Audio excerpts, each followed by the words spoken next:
All right? All right? All praises to Yahweh Bashem, Yahweh Shah.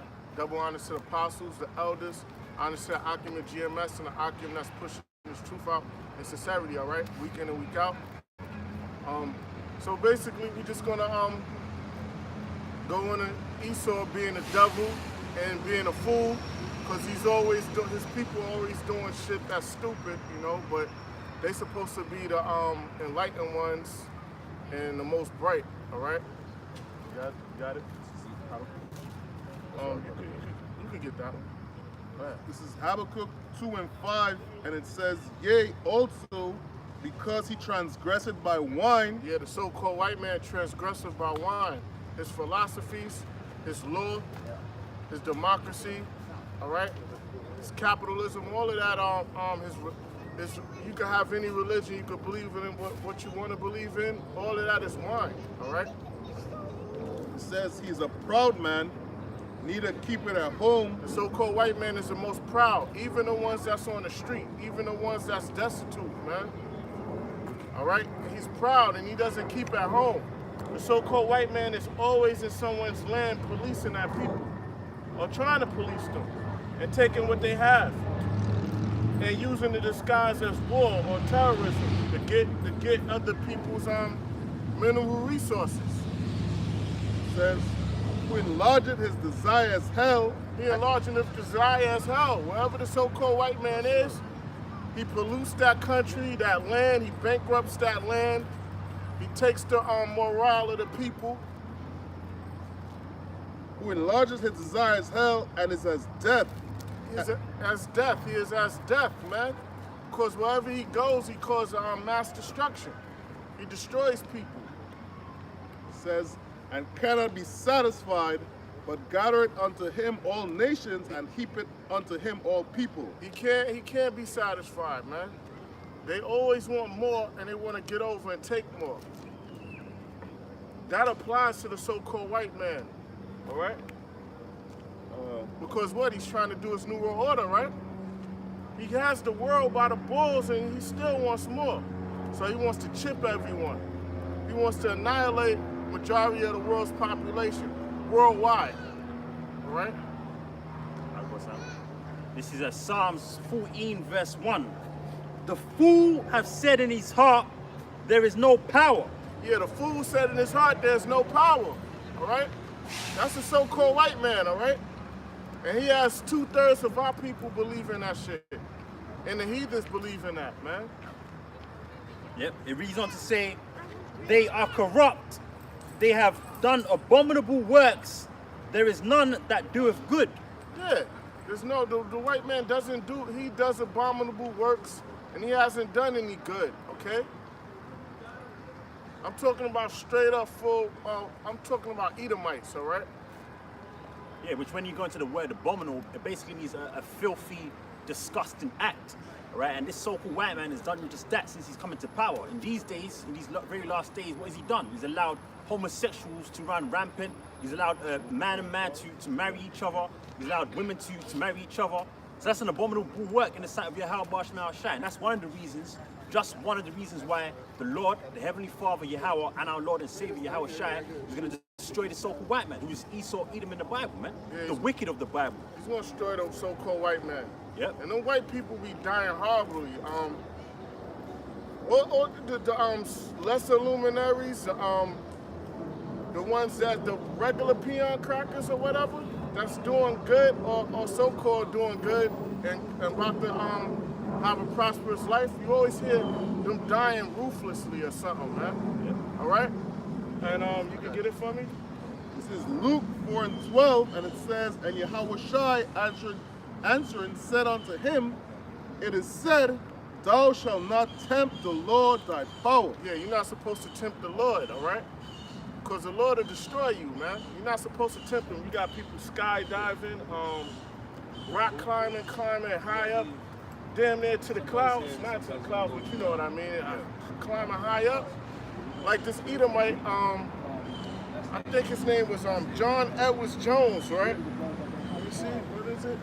John Edwards Jones, yeah, him and his family will always do something called spelunking, where they go in the caves there, in little crawl spaces to explore. And this motherfucker, he got stuck in there, right? But how he got stuck, he kept on climbing. I mean, he kept crawling in there. He was deep out in there. And he started breathing. When he inhaled and exhaled a certain way, he just got stuck. But he didn't only get stuck, he got stuck upside down. And his feet, he couldn't back up. And your body is not designed to be upside down for hours. So he's upside down for more than a day, right? But hold up. The rescue people tried to get him, and they couldn't because if they would have to, his legs was at the ceiling. So they would have to break his legs and pull him out. And when you upside down for hours, your heart is working harder. So he would have went into shock and he would have died. So they couldn't get him out. He was there for 27 hours and died. Blood going in, pooling into his brains, his lugs. He suffered basically, and they couldn't get him out. That was a permanent tomb for him. So they had to leave his body there, man. He was in a tomb, man, and the Lord just sealed him up in there, and he died. He didn't die quick, all right? He suffocated and all of that, man. And then he was an Edomite, man. He's about to, they made a movie, The Last Descent, about him, and he was a med student. The Lord took his ass out, you know? Quick precept. This is Isaiah 48, verse 22. There is no peace, saith the Lord, unto the wicked. Yeah, there's no peace to the wicked, all right? So starting with all of you, man. So the Lord let you die horrible death sometimes, or he got you about to die a horrible death in the future.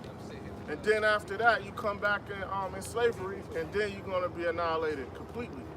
Yeah, the Heavenly Father has a reserve system. Yeah. You know, there's a reserve system for the wicked, man. Yeah. So the majority of you Edomites out there, you're gonna die this gruesome death, which is the second death, man. Yeah. Right? In the time of World War III, you're gonna go out by ICBMs. You're gonna burn. You're gonna melt to death, man. Yeah. You know. And speaking. Die, the Lord is creative. He let the nigga die. He let the cracker die upside down for hours, man. I still can't believe that. This is Hebrews 10 and 31. It is a fearful thing to fall into the hands of the living power. It's a fearful thing to fall in the hands of the Lord, man. Because the Lord don't gotta take you out quick. He could make you suffer, man. There's people that done got killed where they done had done got headshots close range and then die quick. Well, a lot of them they died suffocating, man. All right, a blow to the occipital a bone back here, close range, a shot. The brain swells and go down to the brainstem and you suffocate and you don't die quick. So the Lord is terrible, man. All right. Yep, I got something. Unless brothers holding. I got you. All right, go ahead. This is Psalm chapter 11, verse 5. The Lord trieth the righteous, but the wicked and him that loveth violence, his soul hateth. The Lord hateth the wicked, starting with the so-called white man. The Lord hates him. Because read that again. Con. It says, the Lord Yahweh trieth the righteous. The Lord trieth the righteous, elected the nation of Israel, which is the so-called Negroes, Latinos, and Native Americans. Hold up.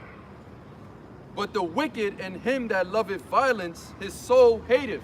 His soul hateth, and that's the so-called white man. Because he's been committing violent acts since he came into power. His track record proves that.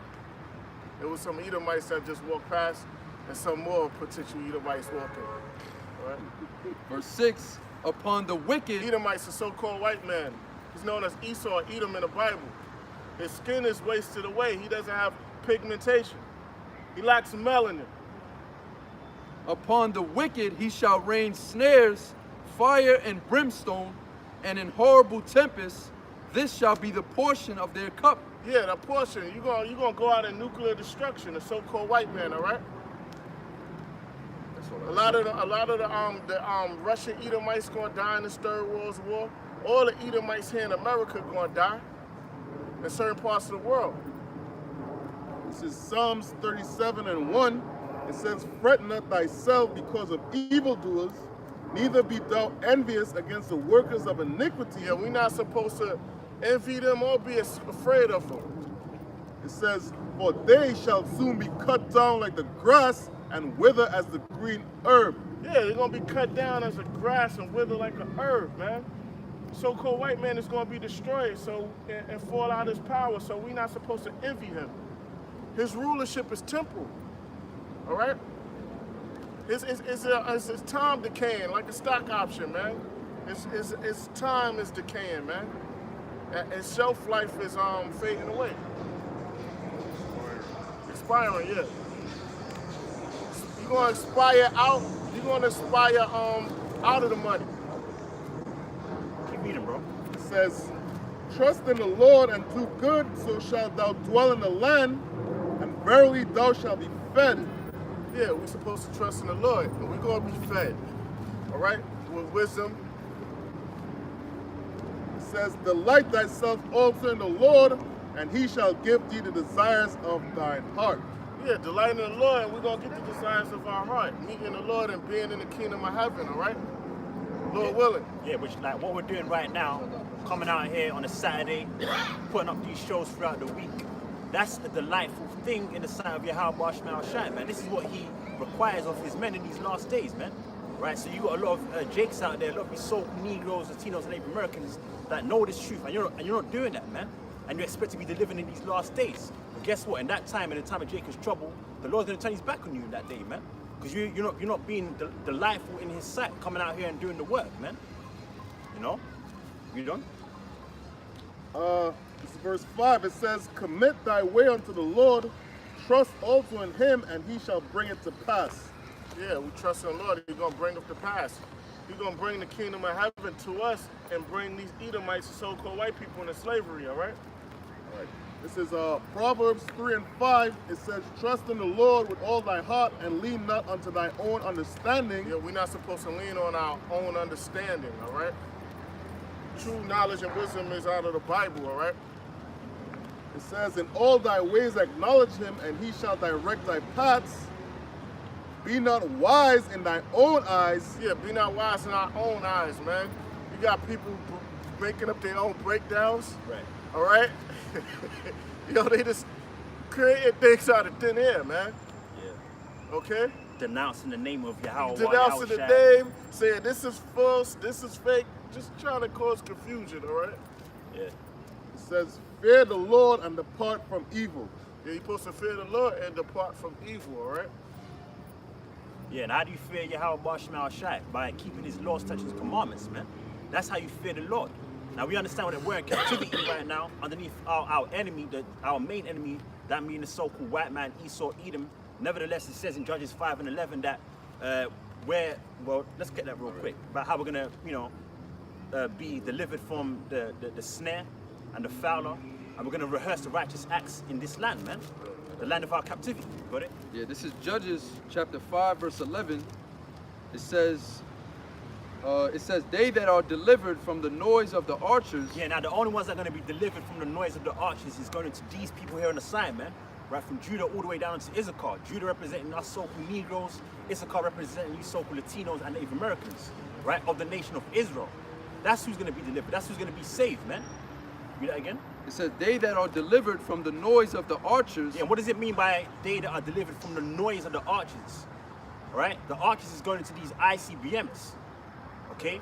These ICBMs are going to be shot from places like Russia, Iran, North Korea, China, right? Various different countries within the EU. Okay, so those archers, speaking about those countries that are going to shoot their missiles upon Babylon the Great, which is America. Go ahead. In the places of drawing water. Yeah, in the places of drawing water. That's here in America, right? Because that's dealing with slavery, all right? Yeah. Who was enslaved? The so-called Negroes, Latinos, and Native Americans here in America, all right? We the ones that built this country, and we haven't gotten anything for it. We don't benefit off of it, okay? It says, there shall they rehearse the righteous acts of Yahweh. That's why we're going to rehearse the righteous acts. We're rehearsing right now. Coming out here week in and week out, prophesying, all right? Not getting caught up in you niggas' philosophies, man. Even the righteous acts towards the inhabitants of his villages in Israel, then shall the people of the Lord go down to the gates. I got Simon. Okay. This is Micah 2 verse 10. Arise ye and depart, for this is not your rest. Yeah, we're supposed to rise and depart. You know, our mind is not supposed to be 100% here in America, right? Our mind's supposed to be on the scriptures and the kingdom of heaven. That's right. All right? We could do our little things we do here, but we're not supposed to be 100% into this place because this place is crumbling. Yeah. The Apostle Paul spoke about, using the world but not abusing the world, man. Yeah. Right? So that's the type of mentality brothers are supposed to be in, man. Just using the world but not actually being entangled with the works of this world, man. The works of this society, which brings corruption, man. Yeah. It reads on to say, because it is polluted, it shall destroy you even with a sore destruction. It's going to pollute you, it's going to destroy you, man. What happened to America's favorite nigga, man? He's in jail right now, right? Yeah. He locked up. They won't let him out. Yeah. Akon said he locked up. You know? Remember that Cosby Show tune, man? He's fucked up right now. Now they're gonna attack his money down. Yeah. All right. So you could read that again. Yep. It says, because, or I'll read it from the top. It says, arise ye and depart, for this is not your rest. Yeah, this is not our rest. Sorry about that. This is not our rest. America's not the so-called Negroes, Latinos, Native Americans rest, all right? And this kingdom, everything's ruled by the so-called white man, all right? This is not our rest in this current rulership right now, all right? We're not supposed to be at the highest level, all right? Yeah, the Lord set up America, which when you go into that word America, is from the Latin amargo, which means bitter. Yeah. The only reason the Lord set up America was to be a bitter captivity, a bitter prison cell, if you will, for these people here on the side, man, us so-called Negroes, Latinos, and Native Americans. This wasn't supposed to be our kingdom. This wasn't supposed to be our place of rest. And that's why it says in the scriptures that there remaineth a rest, man. Meaning what? The kingdom of heaven is going to go into the Israelites, man. We're gonna inherit the whole earth. We're gonna inherit different planets. That's gonna be our rest when we get beat up into the ships, into the chariots, man. Good precept. This is Hebrews chapter 14. Hebrews chapter 13, verse 14. For here we have no continuing city, but we seek one to come. Yeah, we seek the kingdom of heaven. We don't have no continuing city here in America. Even if we had something, the so-called white man is plotting to take it from us. Black right? Wall Street. Yeah, Black Wall Street. You see what happened in Tulsa, Oklahoma? I believe it was 1921, 1920, around that time. Our people were starving, and what happened? They bombed that place. The civilians bombed it, or whoever bombed it. Then they brought in the remaining survivors, the National Guard, the army or whatever came and detained us in, I believe, concentration camps, I believe. And then they said the president at that time said that it can't be rebuilt, it's a war zone. So every time we came up, they pulled us back. They pulled us back down, man, because this is not our rest, all right? They know that once Jake is the community was together. Right. They know that they couldn't, that was against the program to let us move ahead of them. But it's a so-called, it's the Lord that put the Most High put the curses on us. And the so-called white man is just, he's just enacting them, he's just enforcing it. Right. You know, just to answer the brother's point, because it says in the book of Deuteronomy, right? It says in the book of Deuteronomy, the 28th chapter, the 68th verse, that no man shall buy you, man. Right? So there's going to be no man, no matter how much wisdom he had, no matter how much money or glory that he had in this captivity of ours, we were going to be up on a level, man. Okay? Because that glory has to go unto our Lord and Savior, Yahweh Shai, man. He's going to be the one that's going to receive that glory. He's going to be the one that's going to deliver us from this captivity that we're in, man. You know? This is, that's it right there? Yeah, This is Matthew 6:19. It says, lay not up for yourselves treasures upon earth, where moth and rust do corrupt, and where thieves break through and steal. Yeah, wasn't one of them thieves, the so-called white man, the IRS? They come, IRS come get your shit. The nigga woman plotting to get your shit. The niggas around the way is plotting. You gotta protect it. You might have to lay somebody down protecting your shit. No matter what, it's like you ain't supposed to lay yourself on treasures here because they could be taken, all right? Yeah, Uncle Samantha. Yeah. They come and get what you have, man. But in the kingdom of heaven, your riches, your wealth can't be taken from you. It says, but lay up for yourselves treasures in heaven, where neither moth nor rust do corrupt, and where thieves do not break through nor steal. Yeah. So that's what we laying up the treasures now. We building up that account now, right? It says, for where your treasure is, there will your heart be also. Yeah, there will your heart be. You have the so-called wealthy of our people. They're not going to give up that wealth for this truth.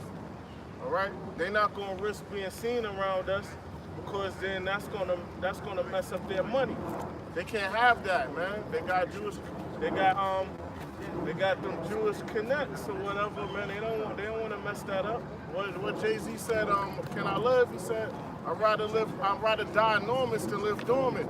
That's how we on it. That's how he's on it. He'd rather die enormous than live dormant. Well, he's gonna die, but it's really not enormous. To him, it's enormous.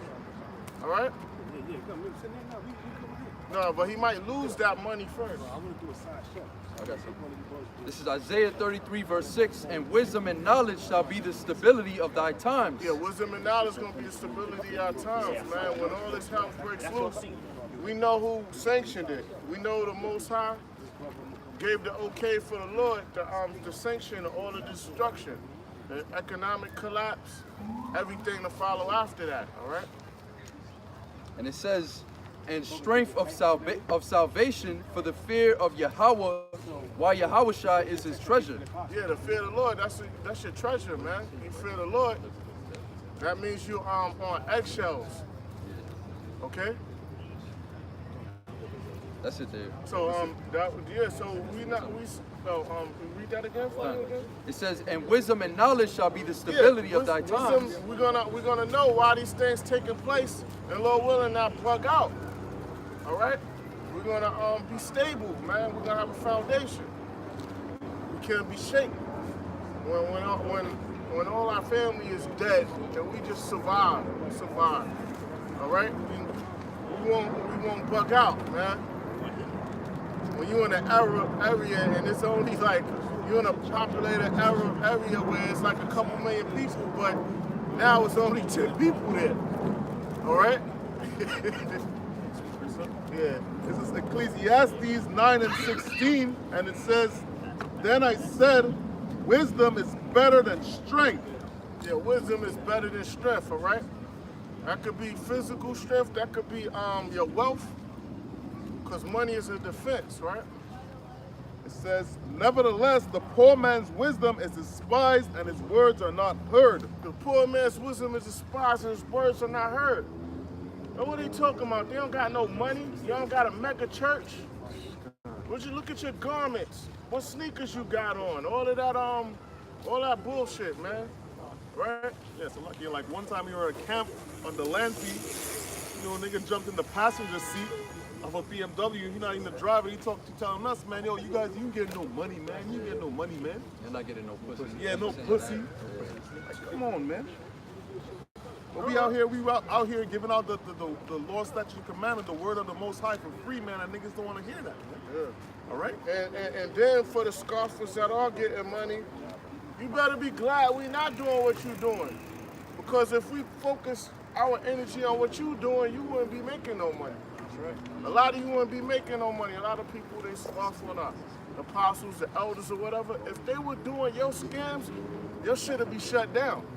You better be glad that we not doing the shit that you doing, because your whole business, all your shit would be shut down if we was to get on a level and do what y'all doing. It says, the words of wise men are heard in quiet more than the cry of him that ruleth among fools. It says, wisdom is better than weapons of war. Yeah, wisdom is better than weapons of war, right? It says, but one sinner destroyed much good. Yeah, one sinner destroyed much good, all right? This is Proverbs 3 and 25. Be not afraid of sudden fear, neither of the desolation of the wicked when it cometh.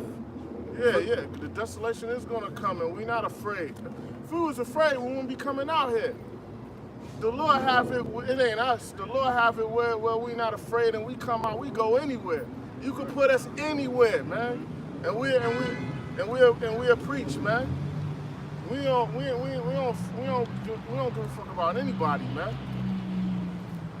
It says, verse 26, for the Lord Yahweh shall be thy confidence, and shall keep thy foot from being taken. Yeah, it's the Lord, it's our confidence, man, because He's protecting us.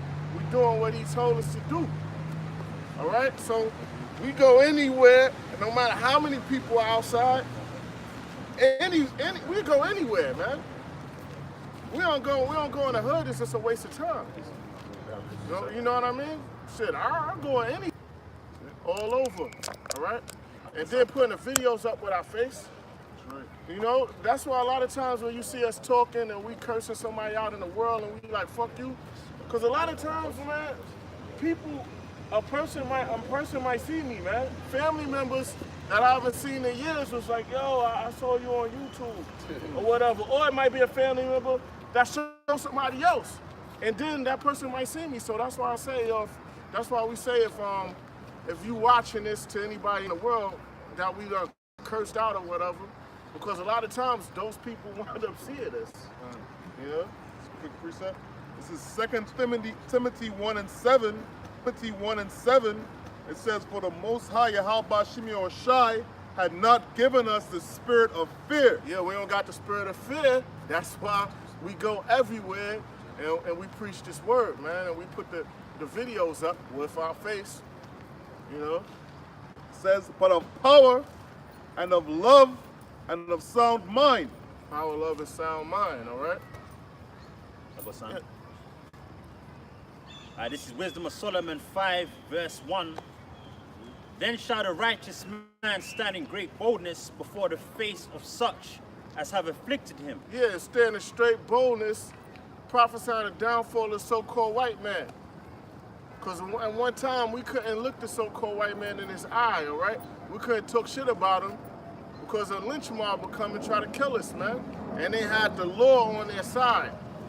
You know, they had their little clans, their groups, and the law was backing them. So even if you was to go up against them, you had a bigger threat, you had the army against you.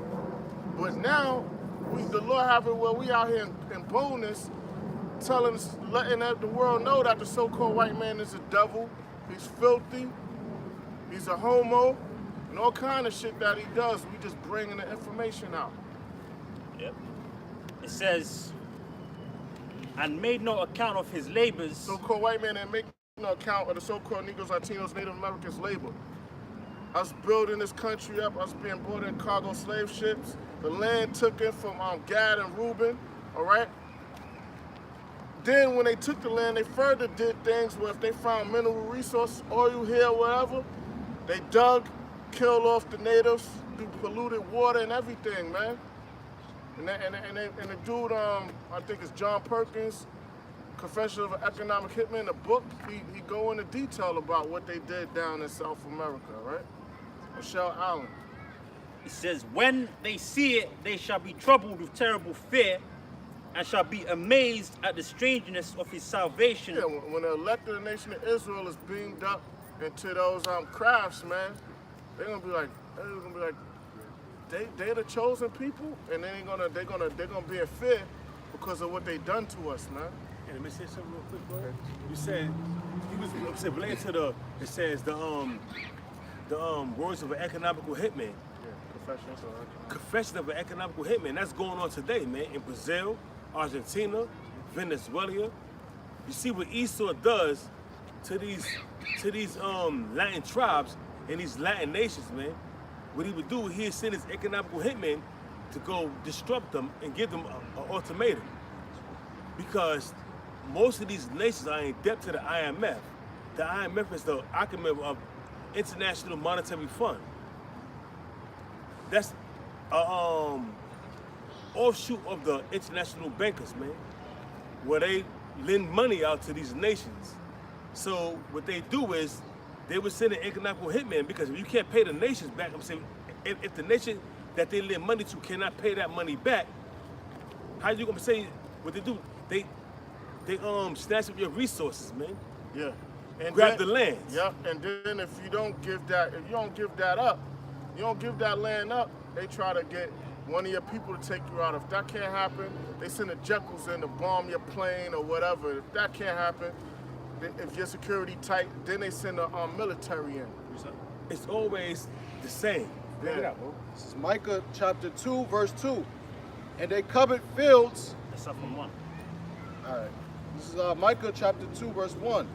Woe to them that devise iniquity and work evil upon their beds. And that's Esau, the so-called white man. Let me get back to you, bro. Oh, no, that's go ahead. Esau, the so-called white man. What they do, they work iniquity upon their beds, man. They devise all kind of mischief and evil while they lay back on their bed. They, meditating on how they're going to destroy this country, how they're going to destroy that country, how they're going to bring this country in subjection under their rule. Devising iniquity upon their beds, man. Mischief, wickedness. It says, when the morning is light, they practice it. And when the morning is light, they practice it, man. Given that opportunity. Hey, Benjamin Netanyahu, what that fucking cock bastard doing? He's spreading wickedness, man. The same shit he was doing in 1990, in 2003, 2012, he's doing the same shit in 2018. Now Iran has another secret location where they are working on atomic missiles, man. Working on nuclear missiles, which is all a lie, to get these nations to get together to come against Iran. Guess what? That's going to the Third World War, because you got Iran, Russia, China, Hezbollah. You got all these nations that's in confederate with Iran. It says, because it is in the power of their hand, and they covet fields, and take them by violence, and houses, and take them away. So they oppress a man and his house, even a man and his heritage. And that's Esau, man, going back to how they took our culture, our language, our way of life, and they stole it and took that language and culture and way of life upon themselves and gave us bywords and we niggas, we spicks, we niggas, we spicks, we Mexicans, giving us bywords, man. We have become a reproach unto the nations, man. Every nation look at us with disgust and disdain. Why? Since 70 AD, when we came out of, when we got pushed out of our land, and the land of Israel and the state of Israel has not been the same ever since, man. Look at the state of Israel right now, man. Look at these niggas out here, man. They bugged out of their mind. It's crazy how they got it, man. They got all the nations, man. They have all this outside the nation of Israel, the other 17 nations. They got it where we the world's biggest criminals, and it's like they got a marigold, America named after marigold vegetable. She Leocereus africanus. They named that continent Carthage, Africa. Then Asianus too for Asia. Asiaticus. Asiaticus.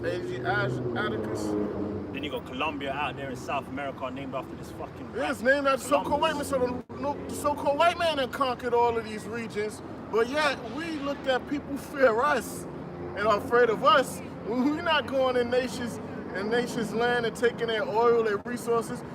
And when the people fight back, they got the military gunning them down and shit. We're not the ones doing that, so why are everyone afraid of us? Because the so-called white man is the devil, the deceiver. And that means, bring it out. Habakkuk 2:5. Yeah, also because he transgressed by wine. How's he transgressing by wine, man?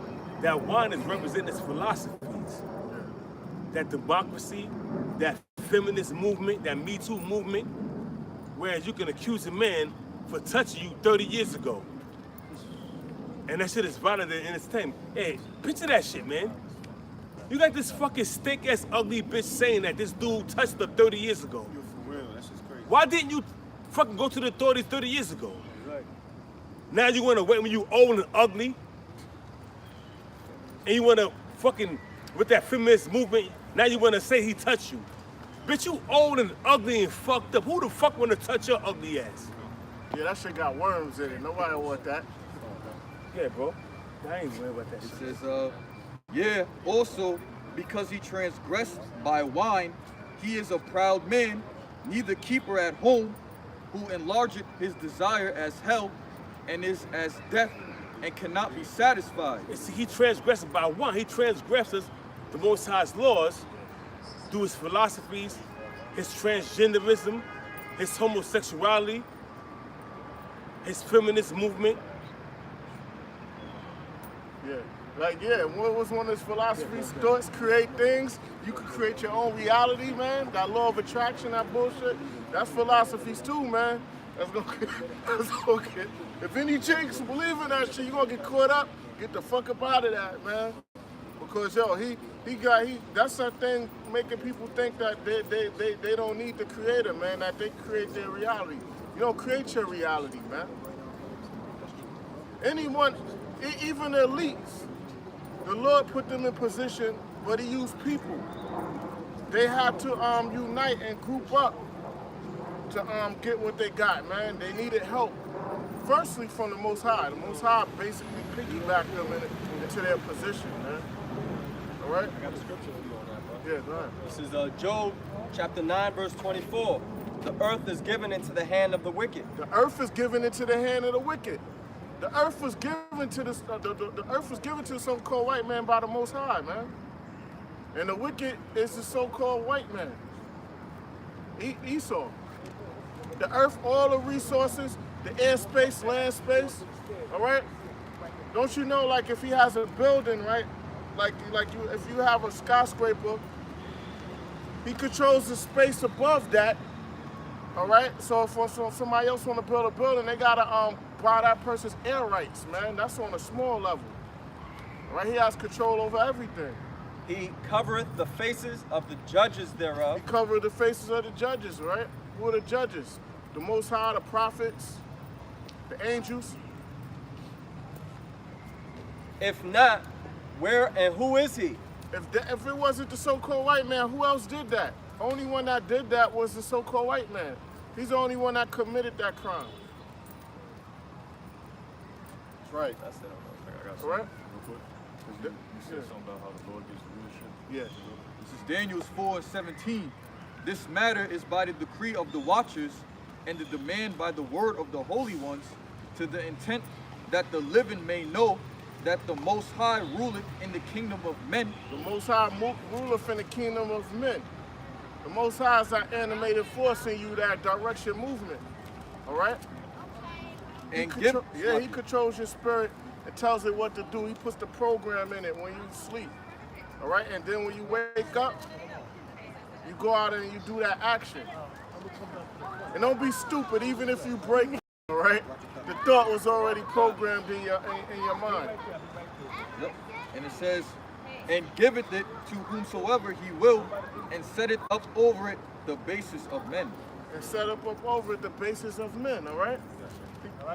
He put the so-called white man in position. Everyone that get in their position of rulership, the Lord set that up. This is Psalm chapter 75, verse 6. For promotion cometh neither from the east, nor from the west, nor from the south. The promotion don't come from anywhere, but where? It says, but Yahweh Bashim Yahushua is the judge, who put down one and set it up another. So the Lord is the one that puts people in their position, all right? So this is so-called white man, he's at the end of his rulership, so we're not supposed to go try to take him out of position because the Lord put him in that position, all right? And it's the Lord that has to remove him out of that position. Yeah, this is Proverbs 20 and 24. Man's goings are of Yahweh Bashim Yahushua.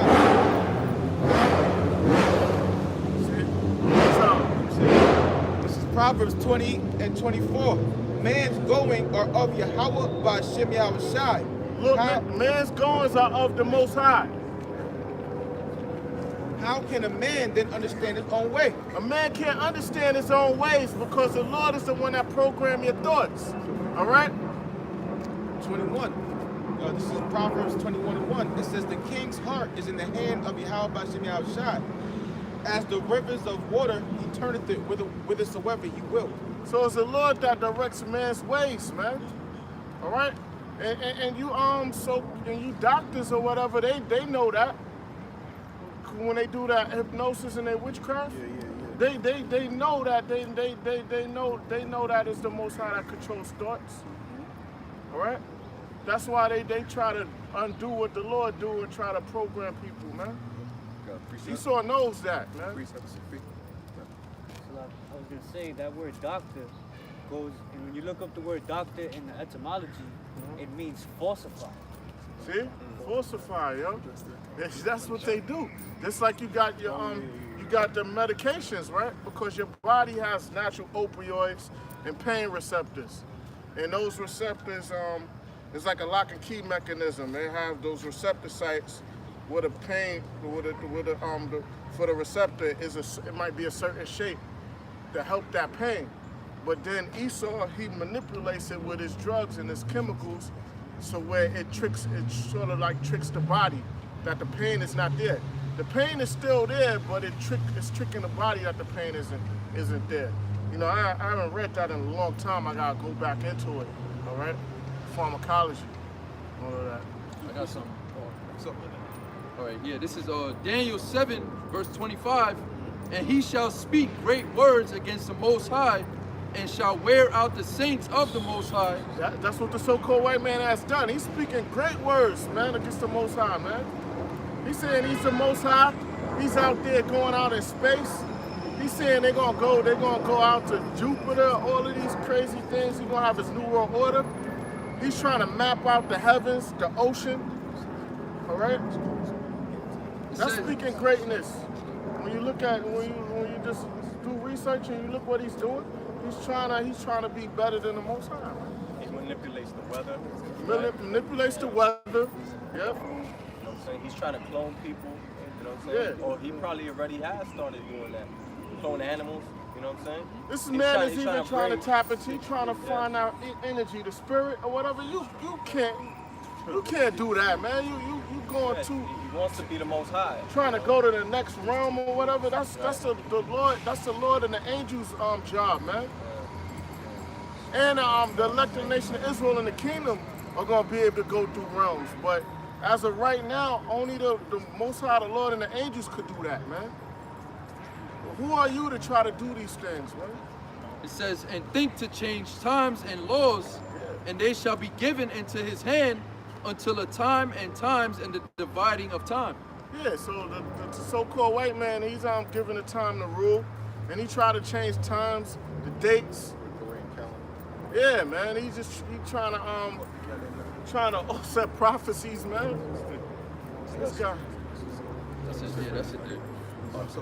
What's the name? Got plans on what's that dude? Or what is it called? Virgin something? Where he trying to have space flights. He was the first one out. Yeah, he was the first one talking about that. I think that billionaire guy, man. I forget his name. So, Ezekiel chapter 28, verse 1.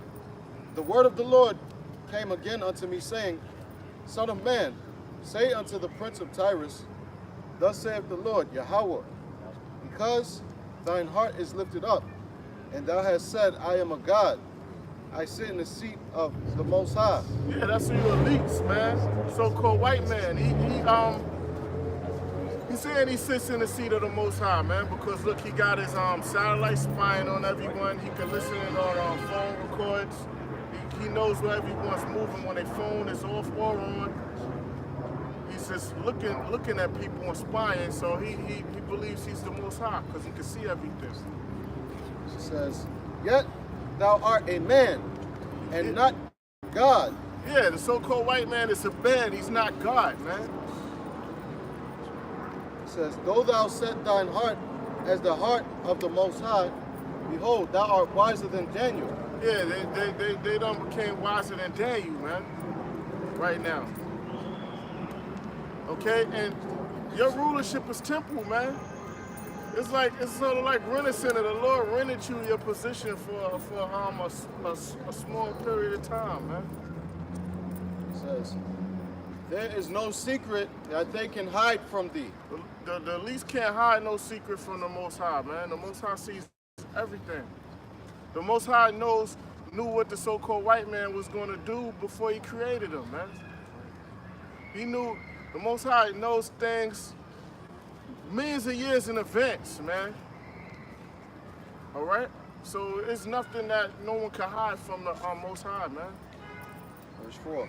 With thy wisdom and with thine understanding, thou hast gotten thee riches. Yeah, the so-called white man with his so-called knowledge, he's gotten great riches, all right? Left-hand side.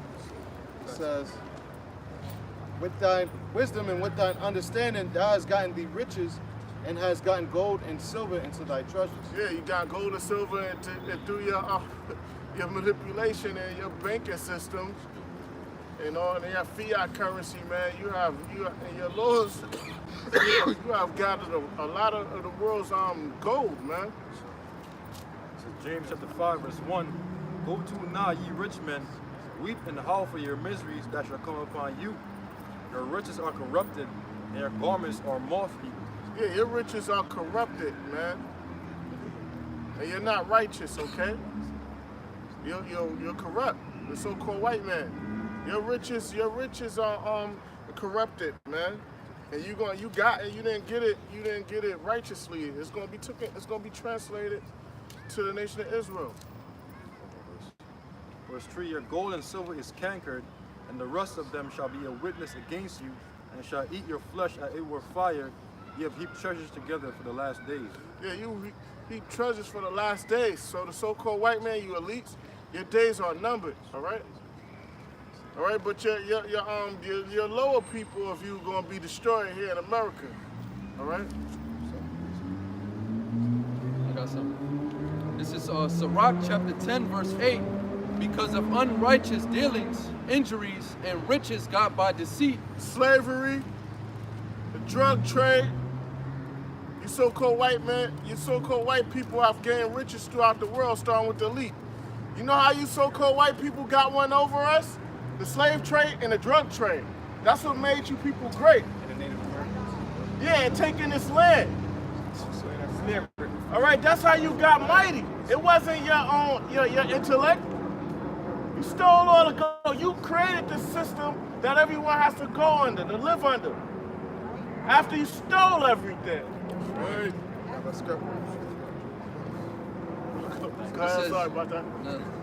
The kingdom is translated from one people to another. Kingdom is translated from one people to another, transferred, man. So you white people, man, I mean the so-called, you Edomites, you're gonna lose your wealth and go into slavery, man. That's right. You're gonna watch your company over here, America, be nuked. Right? You gonna watch it from your bunkers or wherever you hiding.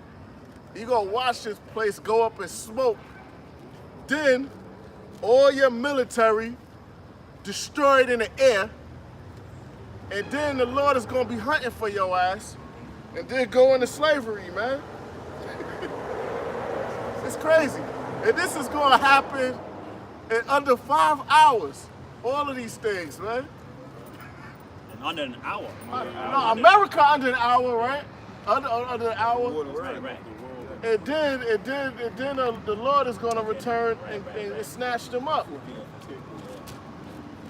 This is Jeremiah 22:13. It says, woe unto him that buildeth his house by unrighteousness. Well, yeah, the so-called white man built America by unrighteousness, his whole rule, man. And his chambers by wrong, that uses his neighbor's service without wages. Using neighbor's service without wages, got the world working and taxing the shit out of them, right? That's slavery. That's the slavery, and the people don't know they're slaves, all right? By giving them something that's not even real money, and then taking that fake money from them. Ain't that some shit? And giving him not for his work. Yeah, and then you don't get your wages at the end of the day. You gotta wait weekly, bi-weekly, then that shit get taxed. Okay? But you white people, you got ways to get around this through your property. Because if you let's say like Trump, right? If he bought a building when he wasn't president, let's say he bought a building for $1 million and sold it for $100 million. He might only have to pay 3% tax. But he could say that he's a tenant in that building, he got an apartment in that building, and don't gotta pay no taxes at all if he sell that. It's little loopholes that they do. This is for the hour.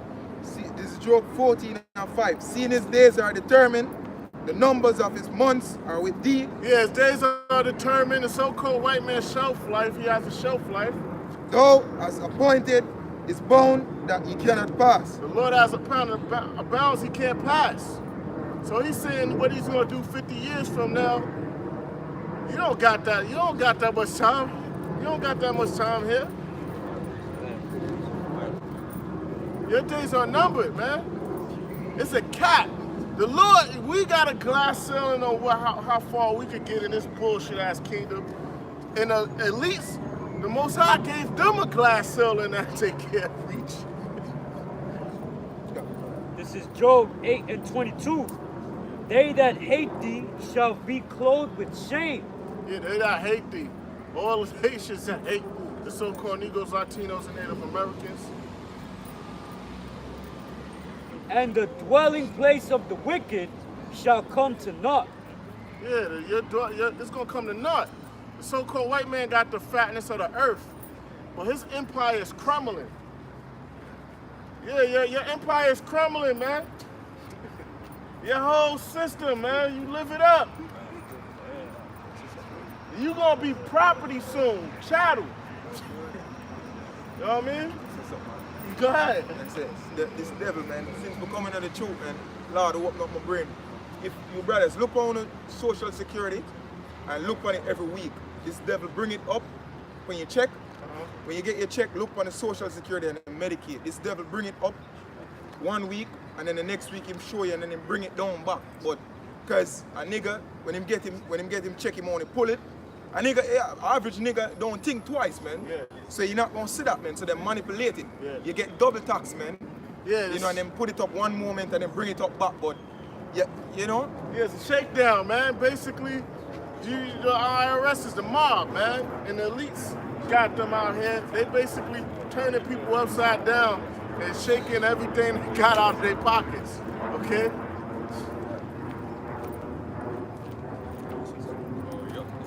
Obadiah 1. I'm gonna start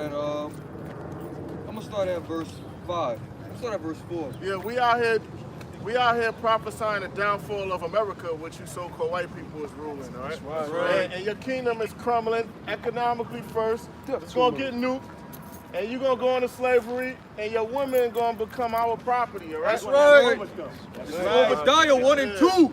Behold, I have made thee small among the heathen, thou art greatly despised. Yeah, the so-called white man, he's becoming small amongst the heathen. He's greatly despised. The whole world, the ones that's in the know, hate you, so-called white people. The ones that are Edomites. Oh, no, yeah, I'm just speaking as for my whole, all right? Their whole race, all right? Their kind. Their kind. We're not personally attacking Caucasians. See, we're not singly attacking anyone. We're talking about your whole race. Your whole race are scum. That's right. You know, I'm not personally attacking Judy Yeah, I'm with you. or on that Jane. one. I'm talking about your whole goddamn race. Yeah, the Most High hates them. The Lord hates the so-called white man, all right? That's right. Verse 3. The pride of thine heart have deceived thee. The pride of the so-called white man heart, his mind, has deceived him. Yep. Though thou dwellest in the clefts of the rock. They dwelleth in the clefts of the rock. That's a so-called white man, all right? His habitation is high. He likes to live in them high skyscrapers. He used to live in the caves. And now someone die in the caves with the spelunky, man. They be crawling in them small crawl spaces and get trapped in there, man. And then they endanger other motherfuckers to go rescue them, man. Like that dude I just mentioned, he died in that cave. He was in that small spot for like 27 hours. So we can spin it around, you know what I mean? Haven't you learned about baby Jessica in the 80s, man, when she fell in that little pipe? And they had to get her ass out of there. She's gonna spin it around. He's gonna man the camera. They had a straw. They was feeding her liquids. This shit was a big thing in the 80s, man. Baby Jessica. They had to rescue people out there. She fell in a little hole in her backyard. It was a little pipe or whatever. And they had to sit her like liquids down in the big Drop it. Yeah, how far down does it go? I don't want to drop it too much. You go down to that. Well, you know what? Don't worry about it. Sure. Yeah, because I mean, fuck it. It mounts itself. He had autism, but guess what? He did it in his previous life. No, don't worry about it. Judged him and gave him autism in this life. And then he died. He's from North Carolina. He died. He ran away from his pops, and they found him 2 days later dead in the woods in North Carolina. See, that's his judgment. His judgment was to become an autistic individual and then die at the age of 6. That was his judgment. So the Most High got him 3 times. The Most High judged him and gave him autism when he died in his previous life. And the Most High gave him autism as a judgment. And then guess what? The Most High also had it whereas he gonna get put to death at the age of 6. So now you're back in the spirit world. After your judgment, having autism. So now, you died, you went to the spirit world. When you come back in the reincarnation, you're gonna be a fucking perpetual slave. Yeah. So the Most High got you 3 times, man. How you like that? Huh? That show you that the Most High is dreadful. Psalm 66:5. Come and see the works of the Most High. He is terrible in his doing toward the children of men. It says, come and see the works of the Most High, man. But he is terrible. Was that terrible what happened to that autistic boy? He was autistic. He had autism, running around drooling. Autistic. And then the Most High had it whereas he got put to death running around in the woods. So because the autistic boys and girls have to run around. So he got put to death. So now, the Most High judged you with autism. And after that, judge you get put to death at the age of 6. Edomite bastard. And now when you come back in the reincarnation, if you are Edomite, guess what? Your ass is going into slavery. You are going to be perpetual slaves. You are a 3-time loser. You have to be a wicked ass motherfucker in your previous lives, man. Whereas you was judged and the Most High gave you autism in this lifetime. So you probably was one of them crackers that lied and got a Jake lynched. But the Most High judged you, now you got autism. When you had autism, because guess what? You died at the age of 6. Because the Most High had you run away from your pops, and you ran into a field, and you met your fate. Somebody put your autistic ass to death. This is second Ezra chapter 14, verse 35. For after death shall the judgment come. Hey man, after death shall the judgment come, man.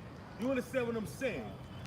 Do you get what we say? Read it again, brother. It says, for after death shall the judgment come. For after death shall the judgment come. Hey, that goddamn cracker.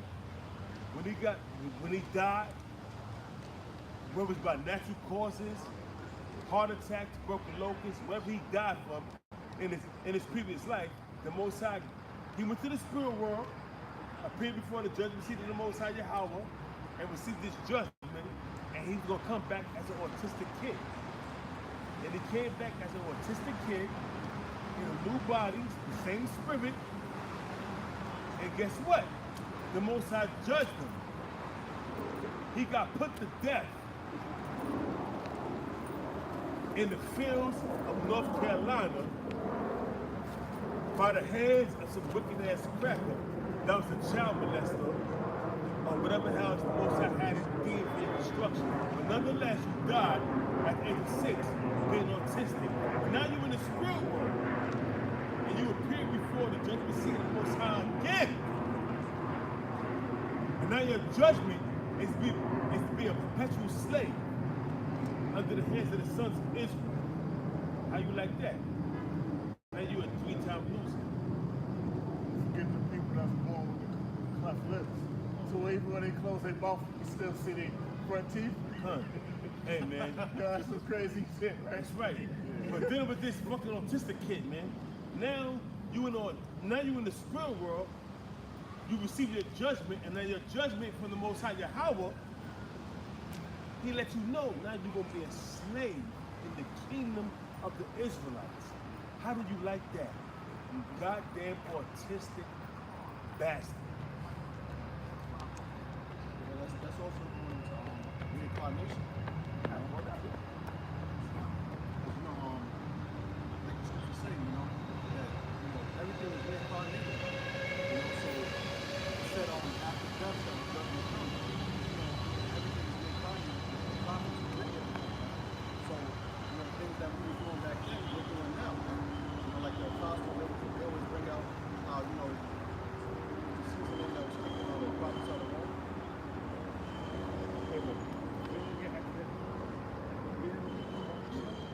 It says, for after death shall the judgment come, when we shall live again.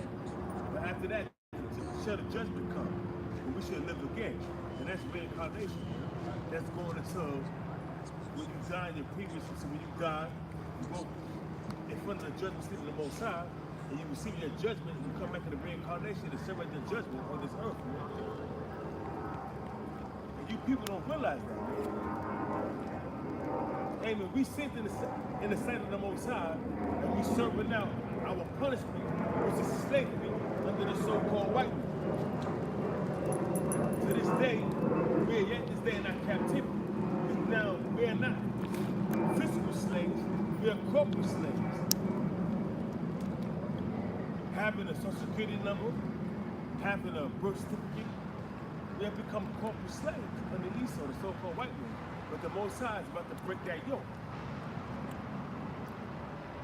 It says, and then shall the names of the righteous be manifest. Then shall the names of the righteous be manifest, man. Going into the 1/3, the governing body, the tabernacles of David, man. All the men of Israel, man. That stood stiffly for the name of the Most High. That stood stern and firm, and did not go back into the world. Hey, we're gonna be commemorated in the kingdom. It says, we're gonna be famous in the kingdom. And the works of the ungodly shall be declared. And the works of the ungodly shall be declared, starting from Nate, General Yohana, Bubbalaz's Blackfish, which is called Bakar. Apostle, I'm saying Bakar from the GOCC. Elder Bakar, not the Apostle Bakar, but Elder Bakar from the GOCC. Bubbalaz Blackfish. You got Graves disease, it looks like eyes popping out, face. Look up Graves disease. And you're gonna be judged for setting out to Esau Rico. That was it. 2 Ezra 7:56. For while we lived and committed iniquity, we consider not that we should begin to suffer for it after death. That's the 2/3, man. It's why they live and commit iniquity, selling their soul for fame and fortune, being homosexuals, being lesbians, being transgenders. What kind of wicked shit is that? When you be a man and trying to deceive another man by dressing like a woman, you got demons on you. Yo, at my job, they got a bathroom. They're trying to normalize it to where it's gender neutral, to where man, woman, and any other could walk in there and use the bathroom, man. That's confusion, man. Yo, men and women using the same bathroom, dog. That's confusion. It's not this Babylon. Yeah, it's crazy. the land of confusion. This shit is wickedness, man. And the infection spirit, man. Hey, bro, somebody tell me. Yeah, so, yeah, that's because this so-called white man he brings confusion. This is Babylon the Great, right? This land is confusion here. You know, they got the brother just mentioned that they got a bathroom for the others too. You know? The precept. This is Isaiah 24, verse 10. The city of confusion is broken down. Yeah, that city of confusion gonna be broken down, man. That city gonna be torn up by the missiles, man. All this stuff everything here gotta be cleansed, man. The water, people gotta be evaporated. Everything, the animals, everything here is fucked up, it's foul. So it has to be cleansed. It's gonna be swept with those missiles. It says every house is shut up, that no man may come in. Yeah, so America gonna be destroyed, man. The Lord has sanctioned this place to be annihilated, man. Because there's too many things that's been done, and it's constantly being done that we don't know about, that the Lord sees, man. You don't catch everything that's going on, but the Lord sees it. This is Isaiah 5:20. Woe unto them that call evil good and good evil. Yeah, woe to them call what is calling evil good, man. Women's rights, gay rights, women's equal above a man, putting women in positions of power. All right, not stealing our identity, killing us off, and saying that we're not a people because we got those byword and those social security cards and birth certificates, man. So we're preyed upon. Then you got what's more things? Tobacco, the cigarettes out there, right? The pharmaceutical companies, all of those things. That legislation is evil, man. It says that put darkness for light. They put darkness for light. And light for darkness. Light for darkness, man. And then they paint us to be terrorists. Bringing out the truth. It says that put bitter for sweet and sweet for bitter. That's what so-called white man does. They call it transphobia, meaning you scared of a transsexual. You know, like how they say homophobia, Yeah. meaning that you're scared of a homosexual. It ain't right, all right? Because look, nobody want them unidentified moving objects looking at them, man. You could be chilling, you sleep. I mean, you chilling in a train. Ain't it your buddy? And then No. you turn around. No. Yo, Okay. brother, translate. Oh, not go? No. Okay, I'm sorry. And then nobody want them. Oh, yo estaba hablando de la Sitting on a Biblia, train. I am sorry, You my sitting on a train and them gays pop up out of nowhere, man. You just sitting on a train, you might be reading something. As soon as you turn around, you be like, where this gay motherfucker come from, man? Yeah. You know?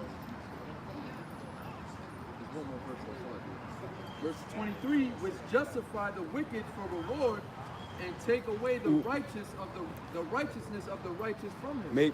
That's what they do. And look at this, they try to combat when we come out by having them Christians come out with the loudspeakers, all right? Try to overtalk us. You had the weed demon come through with the truck when we was on 34th Street. Yeah. Then you had the Christian fanatics come out with their loudspeakers, man. They all over the city preaching love, and nobody telling them to shut the fuck up. Right. You know? You know, the scripture bad because it say justifying the wicked for reward. Yeah. Because the money's involved. A lot of these pastors like TD Jake out here for that Judas person. And they got exposed for it. Like my man, that tax embezzlement. What's his name? Comfy? No, not Comfy. Jermaine Grant. Double J. Yeah, them alpha right in front of his location, man. Yeah. Crazy. This is Wisdom of Solomon 3 and 10. But the ungodly shall be punished according to their own imagination. The ungodly gonna be punished, starting with the elites, the lesser luminaries, Mosquitoes, people man. that sold out, Yeah. those that's joined with those elites, man.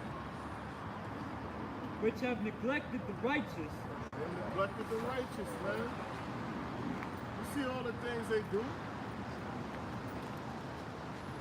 And forsaken the Lord. Forsaking the Lord, man.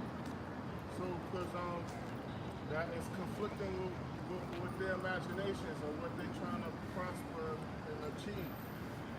Okay? So they might not speak about the shit, the Lord's name, certain things, because shit, they might not even go out and say the so-called white man's a devil or Esau, man. They might talk in circles to where they just might just say the wicked, and you don't even know who they're talking about. Right. Verse 11. For whoso despiseth wisdom and nurture, he is miserable, and their hope is vain. Yeah, your hope is vain. So this don't I don't want to hear what you guys are talking about. No, y'all ain't making no money.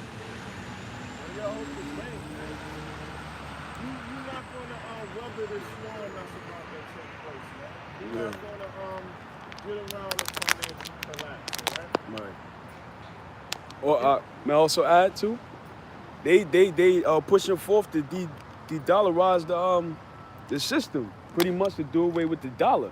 Yeah. And that's a major move to the chip because everything's about to go digital. Yeah, because everything is about to go digital because everything here is done through credit, real estate, and all of that, right? You gotta have that high credit rating to leverage your credits. FICO score. The FICO score, what it goes by Experian, TransUnion, and Equifax. And the middle score they take as our score. Okay? And it's all dealing with that. So it's already geared up. Those rich people that's in that, they gotta get that chip to function. No question. No questions asked. They gotta get that chip unless they got gold. They got gold. And most of them idiots got their shit held by a holding company or something. So it's gonna take this shit. You know? For whoso despises wisdom and nurture, he is miserable, and their hope is vain. Hope is vain. All right? Their laborers unfruitful, and their works unprofitable. Your labor, everything you do is unprofitable. So when the conscious niggas that's trying to become billionaires, they're gonna take the chip. Yeah.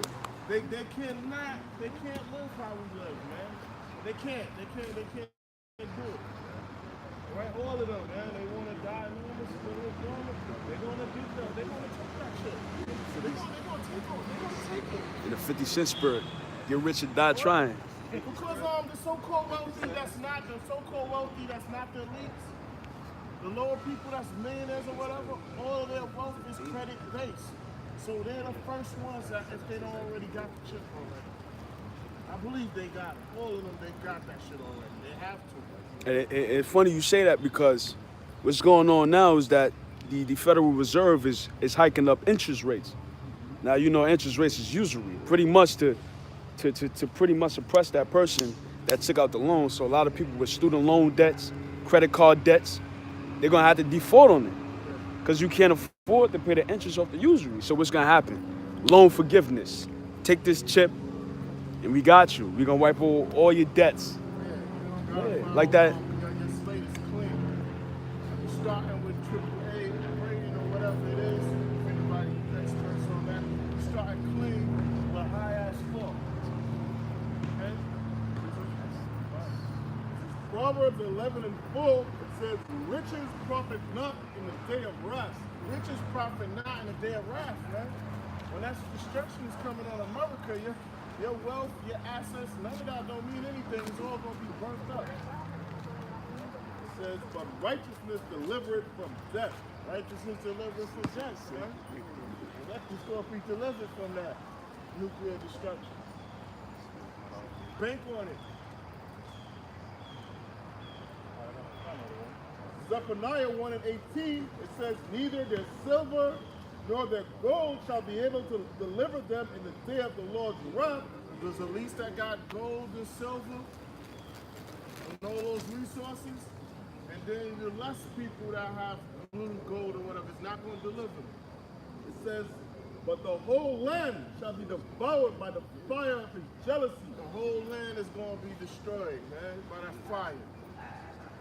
It says, for he shall make even a speedy riddance of all them that dwell in the land.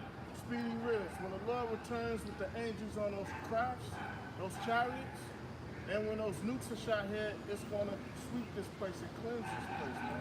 Turn this place, America, into a desert, all right?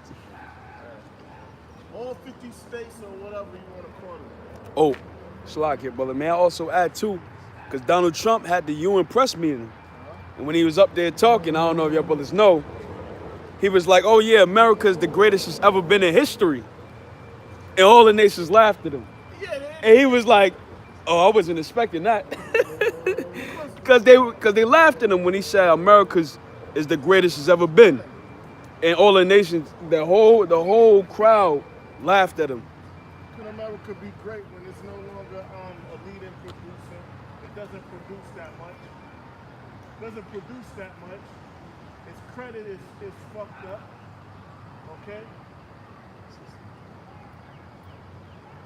I got something real quick. Its infrastructure is fucked up. The people is morally fucked up. They're not morals. I got something real quick. This is Lamentation 2 verse 15. All that pass by clap their hands at thee. They hiss and wag their head at the daughter of Jerusalem. No, Salakia, let me jump down. You know what? No, don't worry about it. Slack, let me look for something. Evident backdrop. A lot of people are laughing at America, man. He's out here, he's a spokesman. He's out here, he's a guy in the front, on the front, representing America, and they laughing at him and America, man, because America's done, right? Speak up, Bob. Isaiah 14, verse 9. Hell from beneath before thee, meet thee at thy coming. The start up there before thee, even all the chief ones of the earth. They have raised up their thrones. They have raised up on their thrones all the kings of the nations. All days are down among the sun. See, all those dead nations are waking up and coming into power. And they like, are you weak as weak? Yeah, yep. The economy is weak. They got missiles like you got weapons now. Okay? So they saying, yo, you was once great. You had the first industrial revolution, then you had the second one with the electronics, then they had the nuke, they had the atomic weapons because they're taking atomic energy from the hydrogen and the seawater. So America at that time had unlimited power, so-called unlimited power dealing with like nuclear power. They one time was untouchable. Because no nation fucked with America. And then they had the later on the peace. So they pretty much nobody stood a chance with them, right? Yeah. You know what I mean? That's why. They was like they were like now I'm missing that. That's why it's so bad that when he had that press conference and Donald Trump, that damn orange guy, was up there talking, and he said that and they laughed at him like, cause that's the fulfillment of that scripture. Have you become as weak as us? Because now everybody's looking at America like you ain't no position to speak. Only allies America have is the state of Israel and probably Saudi Arabia. But even then, they converting.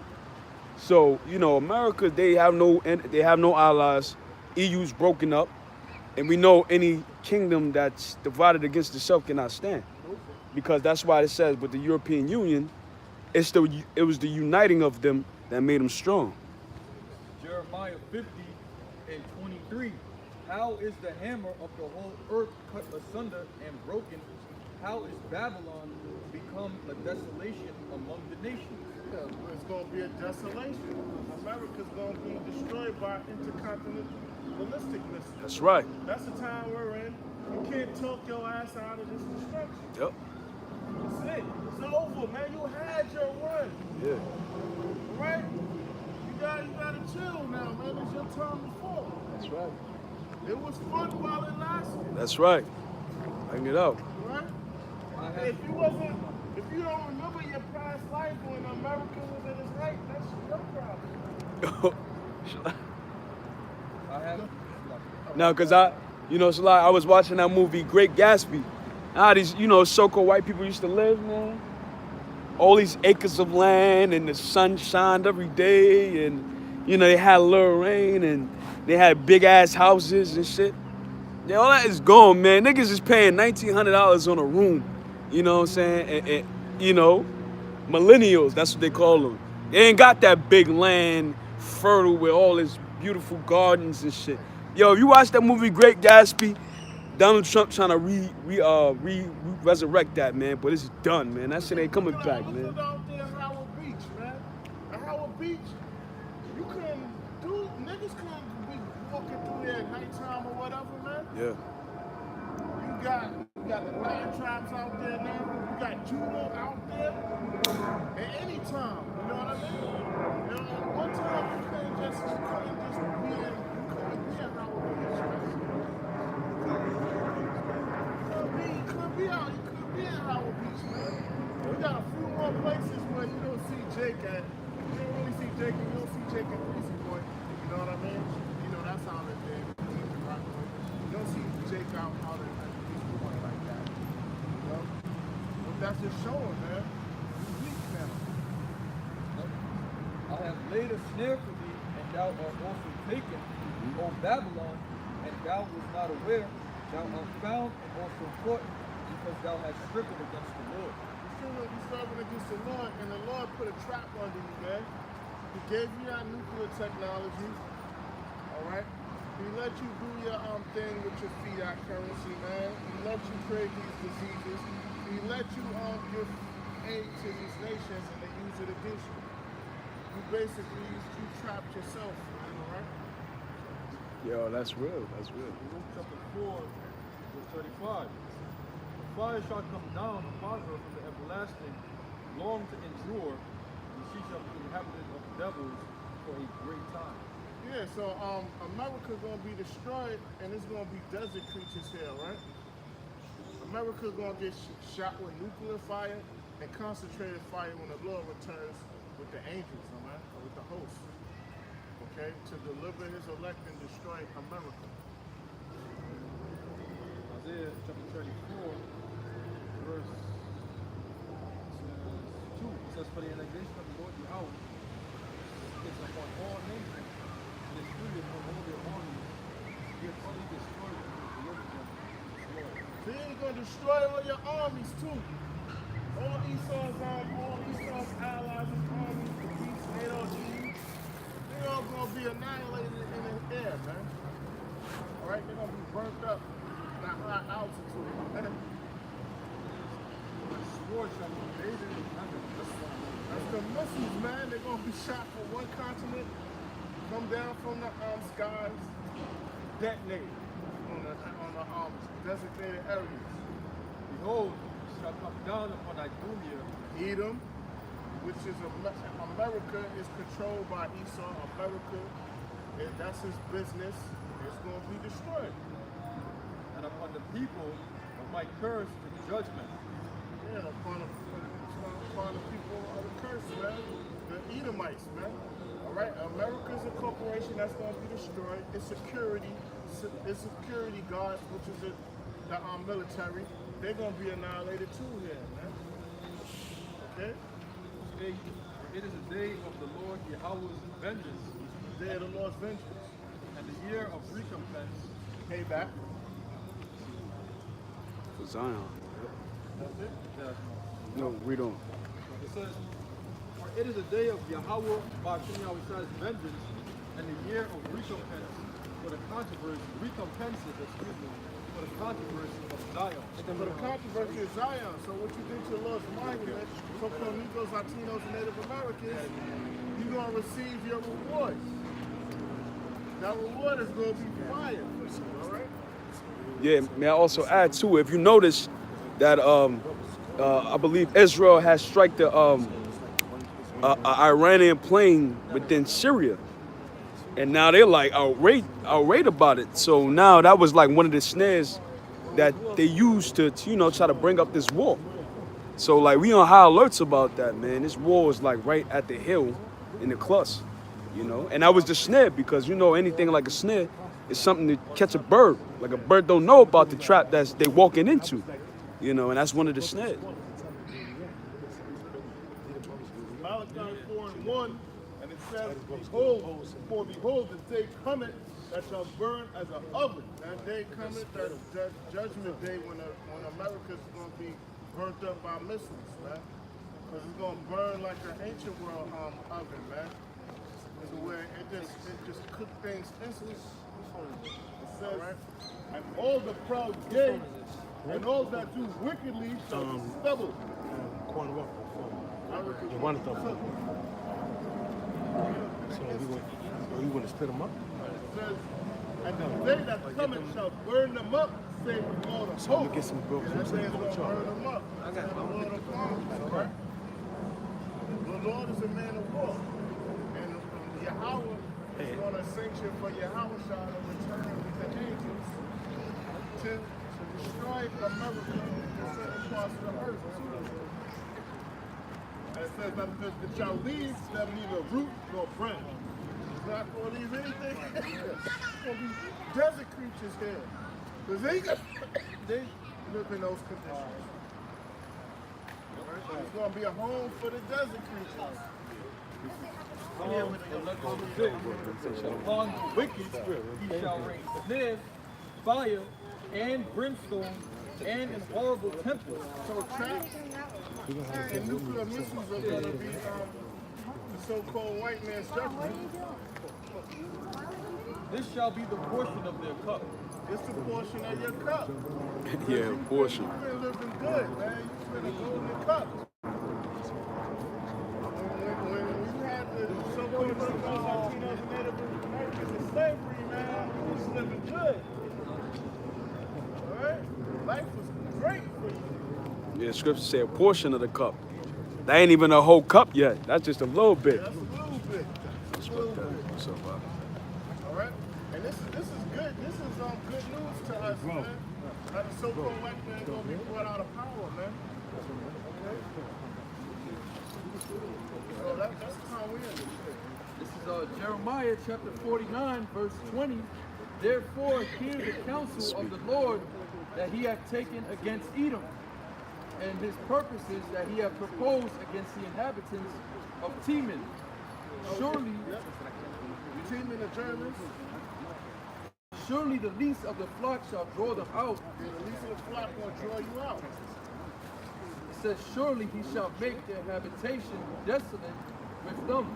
Yeah, so you won't be destroyed by the missiles, and the next person will go up. Oh, you want me to come up? The least of the flock shall come out. Yeah, I'm gonna come up.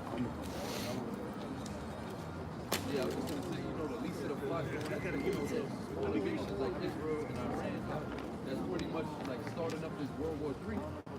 But that's gonna bring and draw in Russia, which is Gog and Magog, and America, which is Babylon. That's gonna draw them into battle and destroy each other. Because certain parts of Russia is gonna get hit with nuclear missiles as well. But America is gonna be completely laid desolate. By Russia and the other nations that's confederate against America, including NATO and the EU.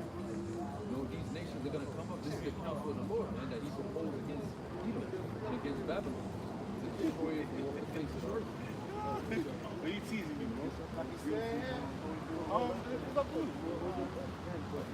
It's meat and so I'll call you up. So this is from Orex.com. And this is a recent update. This happened July 23rd, 2018. And it says Israel shoots down Syrian fighter jet penetrating Israeli Air Force. Okay, now we know that Syria is allied with Iran, you know, allied with Russia, allied with China. So Israel, or the Israeli state, has shot down planes, you know, therefore bringing out America. Because they're allies, what's going to happen? America has to fight the other side. Read that one time. All right, this is Jeremiah 49 and 20. Therefore, hear the counsel of the Lord that he hath taken against Edom, and his purposes that he hath proposed against the inhabitants of Teman. The inhabitants meaning all the people of Teman. Okay, mainly speaking about America. So whether you walk over here and consider yourself a good white person, it doesn't matter. All the inhabitants, okay, read on. Surely the least of the flock shall draw them out. Yeah, the least of the flock shall draw you out. I mean, it's going to bring you forth to this home. Because when America became great, it didn't actually fight the war. What happened was they got the victory in signing contracts after the destruction of the land. And they built it up and left it up. Surely the least of the flock shall draw them out. Surely he shall make their habitation desolate with them. Because Israel, or the Israeli state, is really fighting to destroy Iran. So that's what's going to bring America out into this war. So I'm going to read on to this article. It says, 2 Patriot missile fired at Russian-made Sukhoi plane that flew 2 kilometers into Israel, IDF said. It says Israel shot down a Syrian fighter jet that penetrated Israeli airspace on Tuesday, the Israeli army said. It said that the Russian-made Sukhoi plane was under surveillance, but it flew 2 kilometers into Israeli airspace. So what's going on is that plane that they shot down in Syria was allied, so that was an act of war in itself, which is forcing America's hand to join battle with Israel against these other nations, you see? This is the book of this is the book of Matthew, chapter 24. Let's start at verse 6. This is Matthew 24 and 6. And ye shall hear of wars and rumors of wars. Okay, so what is the wars and the rumors of wars? Rumors is something that you hear from somebody else. So we hearing of wars. And this is another article. We got to bring out these articles to edify the brothers what's going on. This is from FoxNews.com. It says North Korean foreign minister says country will never disarm nuclear weapons without trusting the U.S.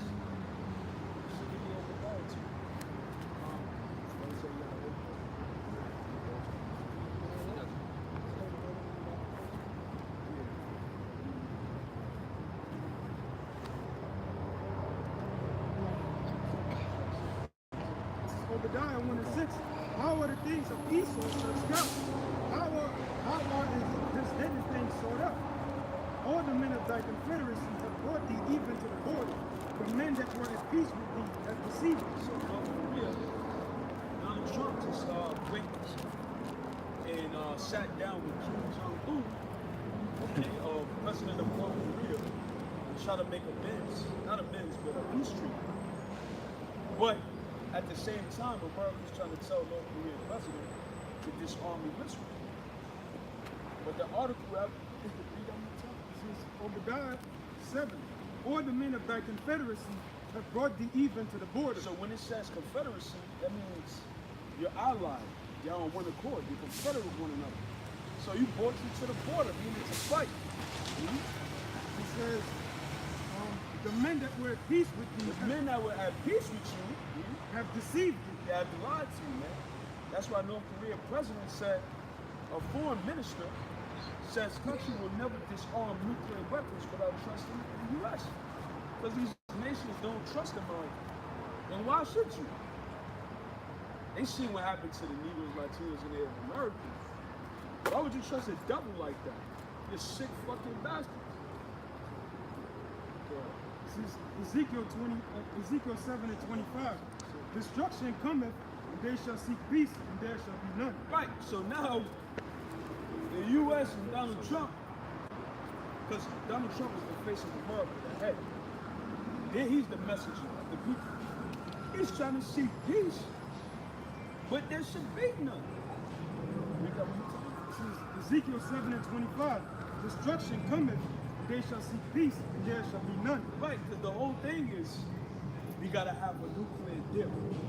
Okay, we gotta come in an agreement to denuclearize. This shouldn't be an arms race. This is gonna be the destruction of our world. We gotta get rid of these nuclear missiles. So they're seeking peace, but there should be none. It says, mischief shall come upon mischief, rumor shall be upon rumor. Yeah, so mischief should come upon mischief. Where's the mischief? Let's get the definition.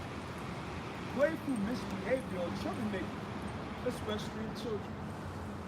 Well, here, children are all present, right? So I'll read that again. So mischief is also harm or trouble caused by someone or something. So read that part about mischief. It says, mischief shall come upon mischief.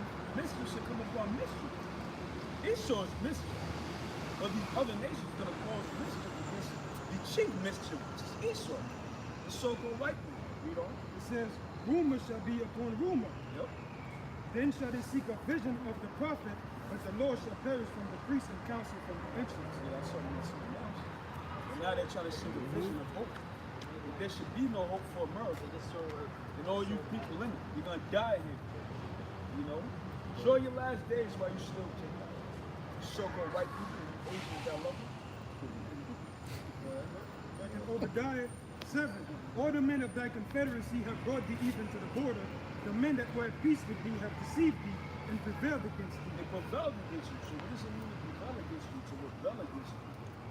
Okay, that's why the Prime Minister of North Korea said, fuck a denuclearization. We keeping our weapons. Why? Because they know ain't no fun when the rapper got the gun. America had the hegemony over those nations only because they were the only ones with the atomic bomb. Revelation tell you they were on fire to come from heaven. When they dropped it on Hiroshima and Nagasaki, Flat Boy, Little Man, something like that. These nations were terrified of America's power. But that shit is done. No nation fears America anymore. They said so.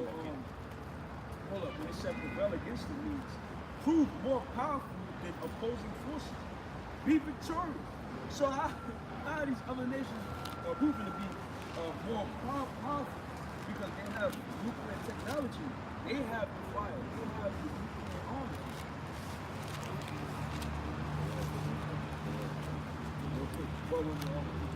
This is Isaiah 14:9. You want to hear your future? You want to hear the future of America? Nobody wants to hear the future of America, right? You just want to look at the greenery. Isaiah 14:9. But this shit about to be ashes very soon. Hell from beneath is moved for thee to meet thee at thy coming. Yeah, hell from beneath is not actually talking about a heaven. It's figurative talking about the grave. To kill your ass. It's moved to meet you at your coming.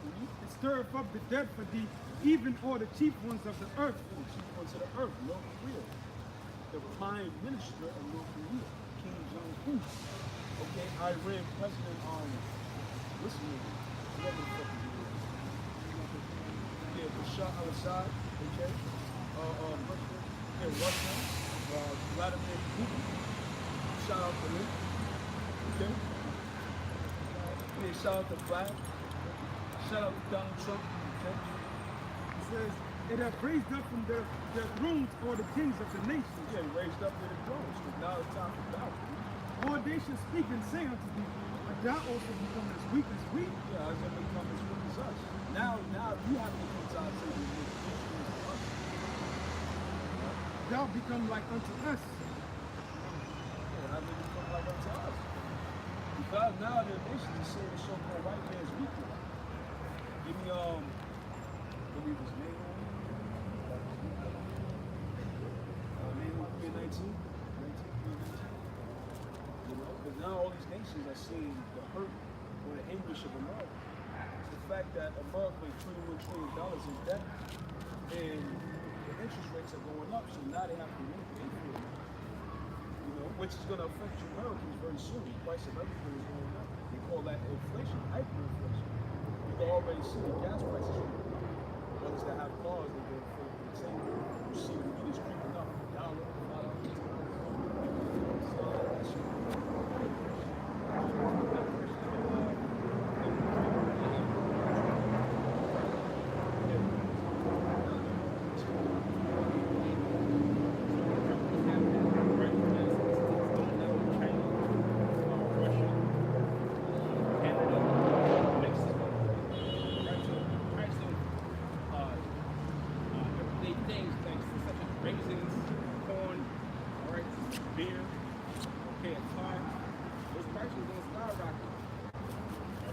an important integral price those simple, underrated materials you might need, you know, because the price gonna skyrocket, and it's gonna make it hard for these businesses to keep doing it. Meaning what? Business is shut down. You know what? The employees gonna lose their jobs. Who the employees? So-called Negroes, Latinos, Native Americans, right? The average, the day average Joe. Right? This place is coming to a halt. All right? You got it, guys. Psalm 68 and 30.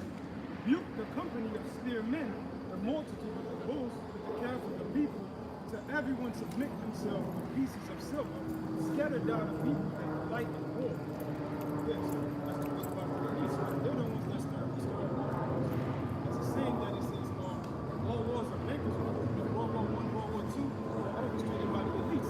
All the wars that's going on across the planet Earth. Because that's how they get their money. Because when nations are in war, that's when they start lending money to the nations so they can buy arms and everything like that. You know, so the elites, they starting up the World War III so they can get money. But the Lord's saying, scattered are the people that delight in war. So how they being scattered? That's why you see they have these articles showing you how the elites, they start buying bunkers in different countries and all that, you know? Going to different countries in Europe, you know, they buying up bunkers, you know, because they know that the Third World War is about to come, you know? Yeah, and meanwhile, the armies are being gathered. You know, the armies are being gathered in the Middle East for that Valley of Jehoshaphat, that war of Armageddon. You know? This is Nahum chapter 3, verse 19. There is no healing of thy bruise, thy wound is grievous. Yeah, there is no healing of thy wound, There is no healing of thy bruise. Yeah, because what happens when you have a bruise? I mean, you got hit. You like bruised up your face. You got punched in your face. So there's no healing of that bruise. How you get hit, economically speaking?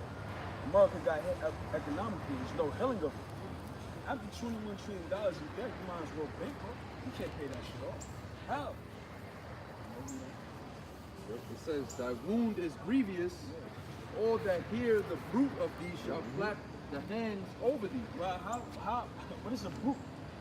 Meaning, you like, you know, when you shit your stomach, you lean over, you know, you hurt. That's what a bruit means. That means you in so much pain, it caused you to keel over. America's in that state. As you can see, the economy is fucked up. Interest rates are going up, and it's primarily because of this trade war that's going on, like the brother said. Because what's happening is causing more to import goods. So what does that mean for the average American? That means you gotta pay more taxes. You gotta spend more for these products that was once very easily accessible. Now it's a luxury. You know, gas is one of them. Food, because America imports a lot of this food because Esau got the curse of Canaan. You know, everything you see, clothes are going up. Everything. So even stuff that you make in America, even stuff that's made in America costs more. It already used to cost more, but now it's gonna cost even more because, like the brother was saying, everything that you make, you need to import steel, you need to import different metals, different crops, and they put in, Donald Trump is out here putting tariffs on the countries that they need these resources from to make their products. You know, so Ford, there's an article, brothers can look it up, there's an article about Ford, they suffering from that. They're like $1 billion in a hole right now because of the trade war with China. Because he's putting these tariffs on aluminum, steel, different type of metals that they use to make the cars. And Ford is one of the only companies that actually make cars in the US. You know? So a lot of jobs is about to start getting cut with Ford. They said around 760 jobs is about to get cut from Ford. It's a lot of mechanics that be in these jobs. A lot of damn devils, because Ford is like the all-American brand. You know, like the big trucks, the pickup trucks. A lot of the damn devils, they glorify Ford because that was like the all-American brand. You know, that was technically that's the only brand in America. Shitty ass car anyway. You know what I'm saying? All the best cars are Ford. You know, Revelation 18 chapter. That's a fact that we're going to.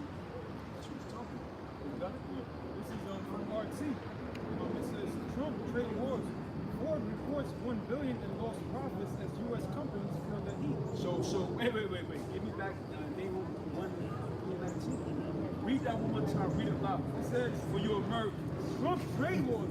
What? Trump trade wars. Ford reports $1 billion in lost profits as U.S. companies feel the heat. Because why are the U.S. companies feeling the heat? Because President Donald Trump, shout out to him, is putting Russia through this China trade war. Because what's going on? Like one of the investment analysts said, having a trade war in China is like who can hold their breath the longest. Because it doesn't benefit anybody. If somebody's gonna give up and who try to breathe, there ain't gonna be no breath. So that's what's going on. Who can hold out the longest, who can starve out until they can't finish. But what happens is America doesn't produce it. All the factories are in China. Which for you damn roots, stupid. You polluting your own air. That's why they gotta walk around with this damn mask on. They so damn headlong to try to gain power. They're polluting their own air to the point to where you gotta walk around with a breathing mask or vaporizer in damn China. You said something about the interest rates, right? Because I'm gonna show it to the camera. This is the euro dollar on the futures market. It does the opposite of what when this chart, when the price is high and it's dropping like this, that means interest rates are going up. It's sort of like something. It's on the flip side. So when you see this shit dropping down like that, that means interest rates are actually going up. And when you see this chart rising, that means interest rates are dropping. Which to break it down, because a lot of people don't study economics. Like I said, interest rates is usually somebody controls it and said, look, instead of it's $3 for every dollar I loan you, I'm gonna charge you $10 for every dollar. So that's their elite plan to crash the economy. That's all interest rates is. Usually, which is against the Heavenly Father's law. Let's get back to that. It says, there is no healing of thy bruise, thy wound is grievous. $1 billion of lost profit. That's a grievous wound. A brother lose $100, we feeling this shit. They lost $1 billion in profit. So that means job cuts. That means a lot of people can't feed their family. That means backed up inventory of Ford cars and trucks. Price of Ford cars and trucks gotta rise up now. You gotta get that money back somehow. Yeah, they gotta make it back. Because either that or it's a loss. If you sell it under what you paid for, it's a loss. All that hear the fruit of thee shall clap the hands over thee. And China is rejoicing right now at the state of America. They think they got next. Yeah, China is the supplier of the world in economics. And they are happy that America is suffering. We're happy. Right. Because you put us through hell. Right. For all you good Christian white people. Read. For upon whom have not thy wickedness passed continually? Upon whom have not thy wickedness passed continually? Oh, Negroes, Latinos, and Native Americans, though, that's for sure. The so-called white man's wickedness has passed through us continually, every day. I wonder how it feels to be black in America. That's the scripture that said. That's why we happy that America is feeling pain right now. So let's jump in.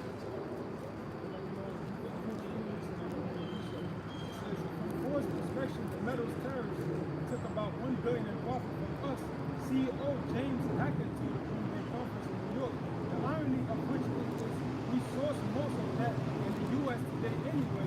If it goes on any longer, it will do more damage. If it goes on any longer, it will do more damage. So like the financial analyst said, it's like who can hold their breath longer? Because holding your breath doesn't help you. It doesn't benefit you, only hurts you. Because you're cutting off the oxygen of your body. America's cutting off the oxygen spiritually of his body, economically. Read. Now, so this is Jeremiah 51. I'm going to start at 7. Babylon have been a golden cup in the Lord's hand that made all the earth drunken. The nations have drunken of her wine. Therefore, the nations are mad. That's not only talking about his philosophies, but the fact that America has, or Babylon the Great, as the scriptures call it, has put oppression on these nations. And now they're mad about it. They're fucking mad. They're pissed off. So now they're happy that America's losing. It says, Because what the Lord said to that prophet, said, pass this cup around to the nation. Jeremiah. No, you don't have to get it. That's what it was. Yeah, Apostle Ramlab also brought out that word mad. He just did a lesson on that. And that word, it really goes into how they rejoicing too. You know, they're making a cheerful boast that, you know, they got rich off of America and now America's falling. So pretty much the Lord, he set up Babylon as a snare. You know, because the other nations got rich off of you, now they just like, fuck you. We just strengthen our country off of your dollar, and now we just about to dump your dollar. Tables have turned. Exactly. That's why the scriptures call America the whore. Because like a whore, she open her legs to anybody. You get your nut off and you go. So these other nations got their nut off, meaning they gain economic advantage, and they leave. Our people are the only one that want to stay here and build up and get the white picket fence and live in Beverly Hills. Verse 8, Babylon is suddenly fallen and destroyed. How for her? Take balm for her pain. Now balm, what is balm? Ointment.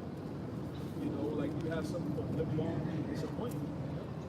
You know, it's an ointment for the skin, for pain. If so be she may be healed. If she's so, she may be healed. We would have healed Babylon, but she is not healed. Forsake her and let us to his own country. Yeah, that's a lot of people are forsaking America because it cannot be healed anymore. $1 billion in debt, $21 trillion in gold cannot be healed. So now that goes back into the dollarized. Just throwing away the dollar, man. And we know that's going to lead into other prophecies like the North and the East, the outbreak of shit. Okay, the loss of jobs, and brothers got to put it down because we know these times are coming. Because world trade war leads to an actual war.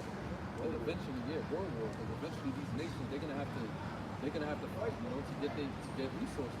They're gonna have to actually kill people to get it. Because right now America's putting these sanctions and, you know, different terrorists on these countries, trying to starve them out. You know, that's a plan of war, that's a strategy of war. And pretty soon they're gonna have to actually do something. So that's how we know all these prophecies that we speak about is coming to pass, man, right before our eyes. It says, for her judgment reacheth unto heaven and is lifted up even to the skies. So get back to that point. Okay. You gotta bring out these. Yeah, you gotta bring out these ones. That's what okay. It says, Hackett was referring to Trump's steel and aluminum tariffs against America's largest trading partners, including China, Canada, and Europe. Ford C. Wait. Jump back. It says, Hackett was referring to Trump's steel and aluminum tariffs against America's largest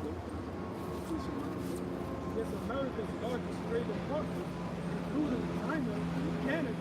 Wait. So the largest trading partners are China, Canada, and Europe. So America's hurting itself because that pride. That's why I want to open that, because that pride was deceiving you. Because America still believes it's the head of these nations. So read that part. It says, Trump's steel and aluminum tariffs against America's largest trading partners, including China, Canada, and Europe. Ford CEO didn't specify the period of the losses incurred, but a spokesman for the company said he was referring to internal forecasts for higher tariff-related costs in 2018 and 2019. Right, because he didn't want to say it because it's embarrassing. This Trump trade war just started a couple months ago, damn near a year. So within less than a year, you lost $1 billion in profit. And now he's looking at, if this goes on any longer, he's expecting $1 billion more in losses, not just one, but a few. For all that, they're about to close some shops, shut it down, and back up. Cut their losses short before it's too late. It says, Ford and other U.S. car producers. Wait, Ford and other car producers previously spoke against Trump's metal tariffs. Right, because they heard that Trump is fucking this economy. But you gotta. It says, Jim Farley, Ford's president of global markets, describes Trump's duties as a significant headwind for us. The U.S. auto industry is not the only one affected by the tariffs. So the U.S. auto industry is not the only ones affected by the tariffs. The legendary Milwaukee-based motorcycle manufacturer, Harley Davidson. Davidson has announced plans to move part of its production for Europe-bound bikes to international facilities. Right, so now They everybody's gone. calling it murder. Harley Davidson, which is a known U.S. branded / European bike, is trying to move its operations overseas. So that goes for you damn Catholics that voted for Donald Trump. Most of them was, oh, we're bike supporters, we're Harley Davidson, okay? Ford. Harley Davidson, Ford packing up here to leave the headquarters of the Edomites. So the white men. It says because of the retaliatory tariffs from Russia. Because of the retaliatory tariffs from Russia. So it's trying to tariffs like Damn. Which is a part of the EU. So that goes back into Obadiah about the men of Confederacy bringing you to the border. Now they're striking back with economic warfare. The company estimates that tariffs will add 2,200 per motorcycle exported to the EU. Dang. Per motorcycle. Now the motorcycles don't cost no more than 30,000. You added 2,000 extra just in taxes. People can't afford that. It says alcohol producer Ron Foreman has said it would increase prices on his whiskeys, including Jack Daniels. Oh, and that's my favorite. Damn. You know what I'm saying? The Jack. You know, not that, but you're gonna see a rise in the prices of one of my favorite drinks, which is whiskey, that Jack Daniels, baby. They like, you know what I'm saying? They got all this. I'm not sure where Jack Daniels is made. Tennessee, yeah. Okay, it's not, yeah, of course. But I know Mexico also have drinks that's tequila, all right? And those, the price of tequila will rise also. And you can see it now. Damn. You know, I'm tequila. You gotta make my own drinks, bro. You see like Jack Daniels, like probably about a couple years ago, about $40 now. You go to the same bar, it's like $50, $60 now for the big ones, the 40 ounce. You know, so the prices of liquor are starting to increase for them now. And brothers see that every week. You go, it's like $1 or $2, like, Con. it's crazy. Special dishes, what's going on? Brothers want to get a little nice drink and go around trying to warm the body up. And now you coming out, you know, dollars extra more. That's because of taxes. It says in parts of Europe, because of tariffs on U.S.-made bourbon, Coca-Cola said in July it would be raising the price of its beverages in the middle of the year. Damn. We had to take with our bottling partners an increase in prices in our sparkling beverage industry in the middle of the year, which is relatively uncommon. Coca-Cola It said relatively uncommon because through the whole time America's been doing good economically, but these trade wars are only making things worse for companies because they're not only breaking even but taking losses. So if you sell anything, one thing you want to do for sure is break even automatically. Meaning you want to get the profit, at least the profits of what you spent on whatever you bought. And then after that, it's profit. Return on investment. But now they're seeing a loss of investment. So now they got to increase the thing. You see? So what's going to happen? A lot of people going to lose a lot of weight. Because they only think Coca-Cola. It's cheaper than just to get the water there, you know? It says Coca-Cola's chief executive James Quincy told CNBC at the time.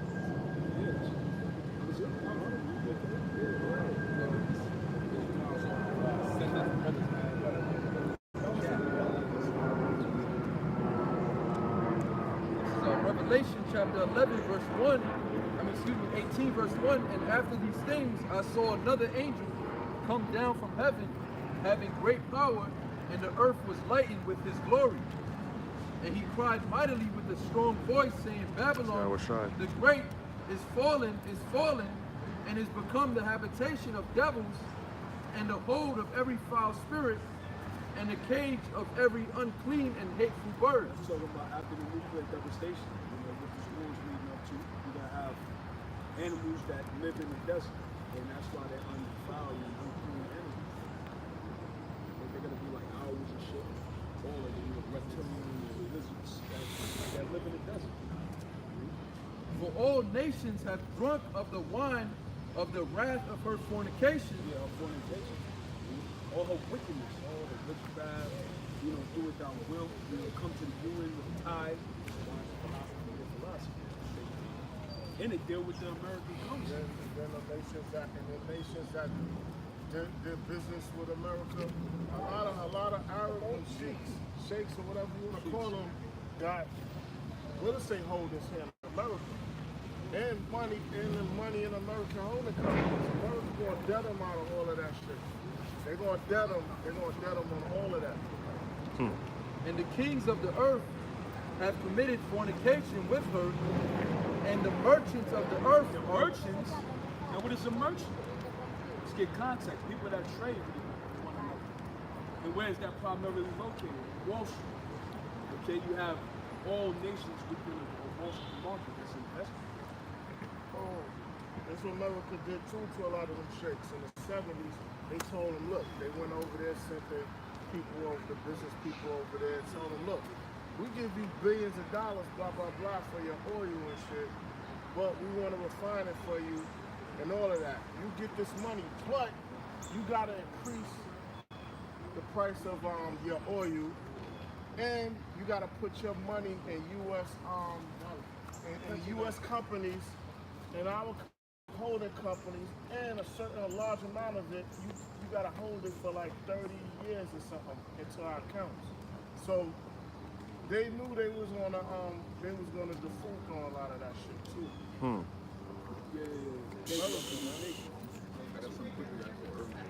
This is Proverbs 21:1. The king's heart is in the hand of the Lord, as the rivers of water. He turneth it whithersoever he will. That's why the decisions that Donald Trump made, it's not of himself. It's in the hands of the Lord. Lock. Early in the year, Trump said, yo, 2018 is going to be a bad year. Okay? Does it mean Trump is a prophet? Nah, it don't mean a prophet. It means the Lord is controlling his mind. The word heart, the Hebrew is law, which means mind. So the Lord got his mind set up in the position he's in to bring the church to this place. And he said, yo, 2018 is going to be a bad year. It's going to be bad in 8, 2018 is bad, 19 will be bad. It's going down the drain from here on out, man. Yeah, also before he got elected, his running up or whatever speeches, he was talking about how he already was saying that he was going to go to a trade war with China. Before he even got elected. So this shows you this is definitely the counsel of the Lord, what he's doing, man. Because he was dead set on that, like, yo, I'm going to do this. This is what I'm going to do as soon as I get in. He signed them executive orders, and then he just got to work on the economy. One more verse. It's funny you say executive order, because executive order means you surpass all the branches of government. Your decision is made by a king, meaning you don't have to answer to anybody. That's an executive order. That's why he's considered a king now. Donald Trump is the king of Babylon. It looks out for a lot of them so-called rich people. I know you know this about real estate. He passed some law to where people that's invested in that, they can use anything that's tax deductible in the crib. The cabinets, the doorknob, the hedges, every little thing. I know you've heard about it. That's crazy. I'm gonna look it up again. It says, every way of a man is... When you make purchases, keep the receipt, you can report it back to the government. Give you a refund. Because you keep businesses running. In the government's It says, every way of a man is right in his own eyes. So Donald Trump seems like the way that is right. Well, really, you know. That's some proud ass double too, right? He's trying to speed this shit up. But the Lord Yahweh pondereth the hearts.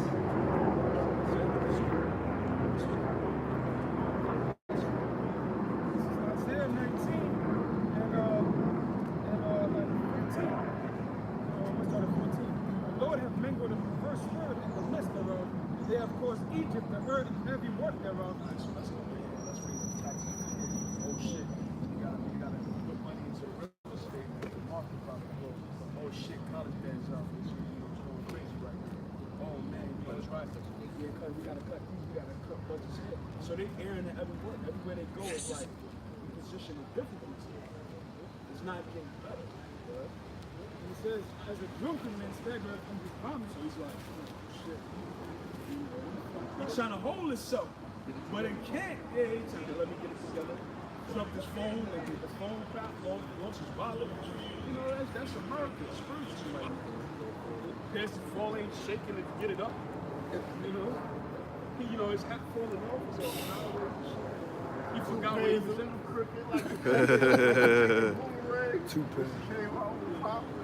The fucking toupee is crooked. It says, neither shall there be any work for Egypt.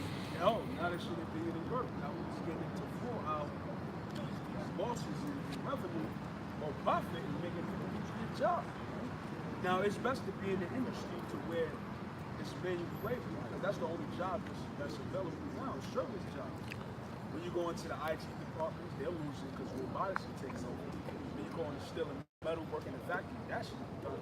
So only thing available now is to fucking get a trade and then go into some type of manual labor job. That's the only way you're gonna make money now. But it said there should be no work for Egypt. Which the head or tail, branch or rush may do. The branch or rush may do, head or tail, meaning whether you make $250,000 a year as a CEO or general manager of a major hotel company, or you're a damn laborer or construction, or bum. I'm saying not a bum, but somebody that's doing work. They're boasting about getting $15 as a cashier in a McDonald's job. See a lot of new businesses, like a lot of new businesses get shut down right away. They only be open up for a year, maybe a couple of months, and they get shut down. There's no new companies in America. Everything going back to 1940s. It's just stuff that was derived off of slavery. You're not opening no new business. America's not flourishing. It's stagnant.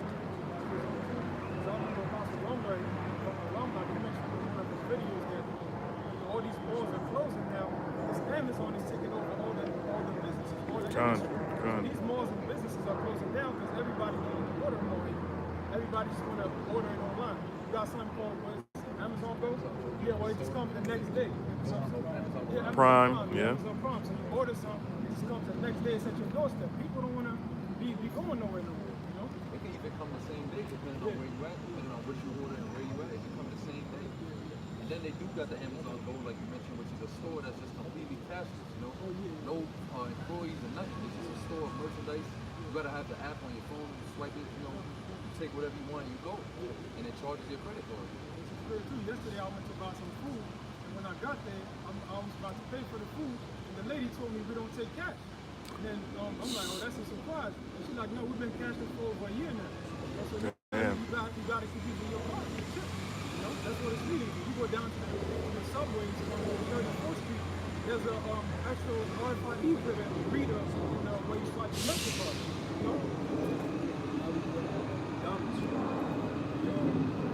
A lot of these McDonald's stores, especially these at the West Side, there's McDonald's in our section to get a pay for the game.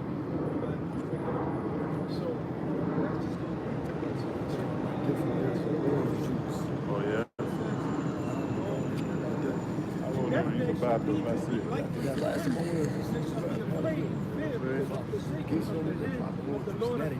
Yeah, not even that. It's crazy. Coffee or something. Yeah.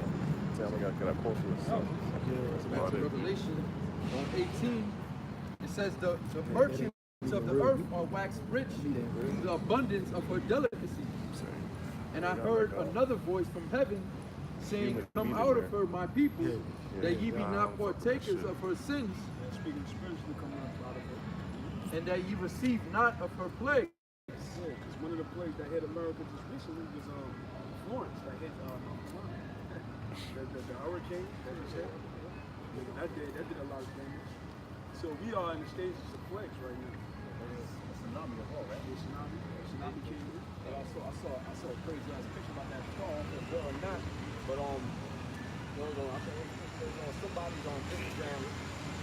It's right staying inside while the storm came, so the door's not of glass, so the water's up to the doorknob, right? And in the water, you can see like a shark or some type of creature just looking in the house. Damn. What the hell, man? Look at the hell over there, man. For her sins have reached unto heaven, and Yahweh have remembered her iniquities. Reward her even as she rewarded you, and double unto her double according to her works. Yeah, because the whole thing, the reason why this is going on is the fact of what they did to us. And they never paid for it. So now the judgment is coming. He said, in the cup which she had filled to her double. How much she hath glorified herself and lived deliciously, so much torment and sorrow give her. For she saith in her heart, I sit a queen, and am no widow, and shall see no sorrow. Yeah, because now a lot of times, so-called white people, they come by the camp, they be at the job, and now it's, hey, buddy, they smile in your face, and it's like, you good? Good? They checking, making sure, you're not angry or nothing.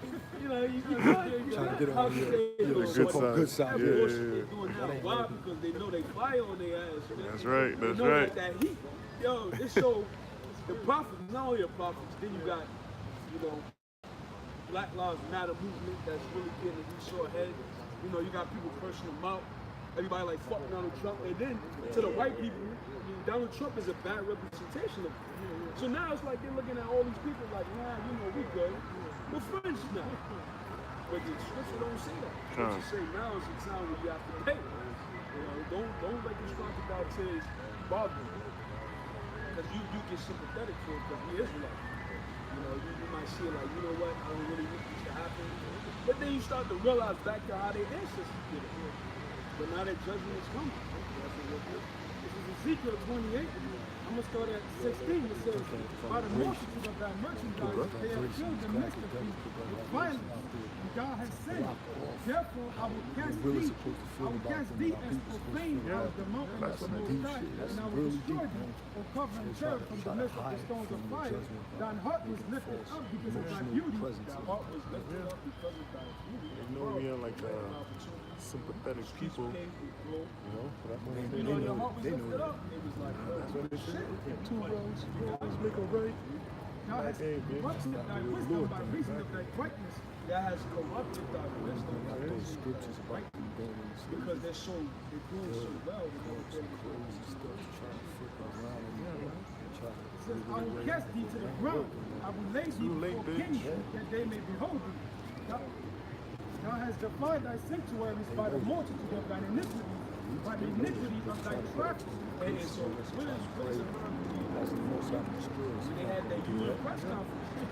And Donald Trump like, you're doing good.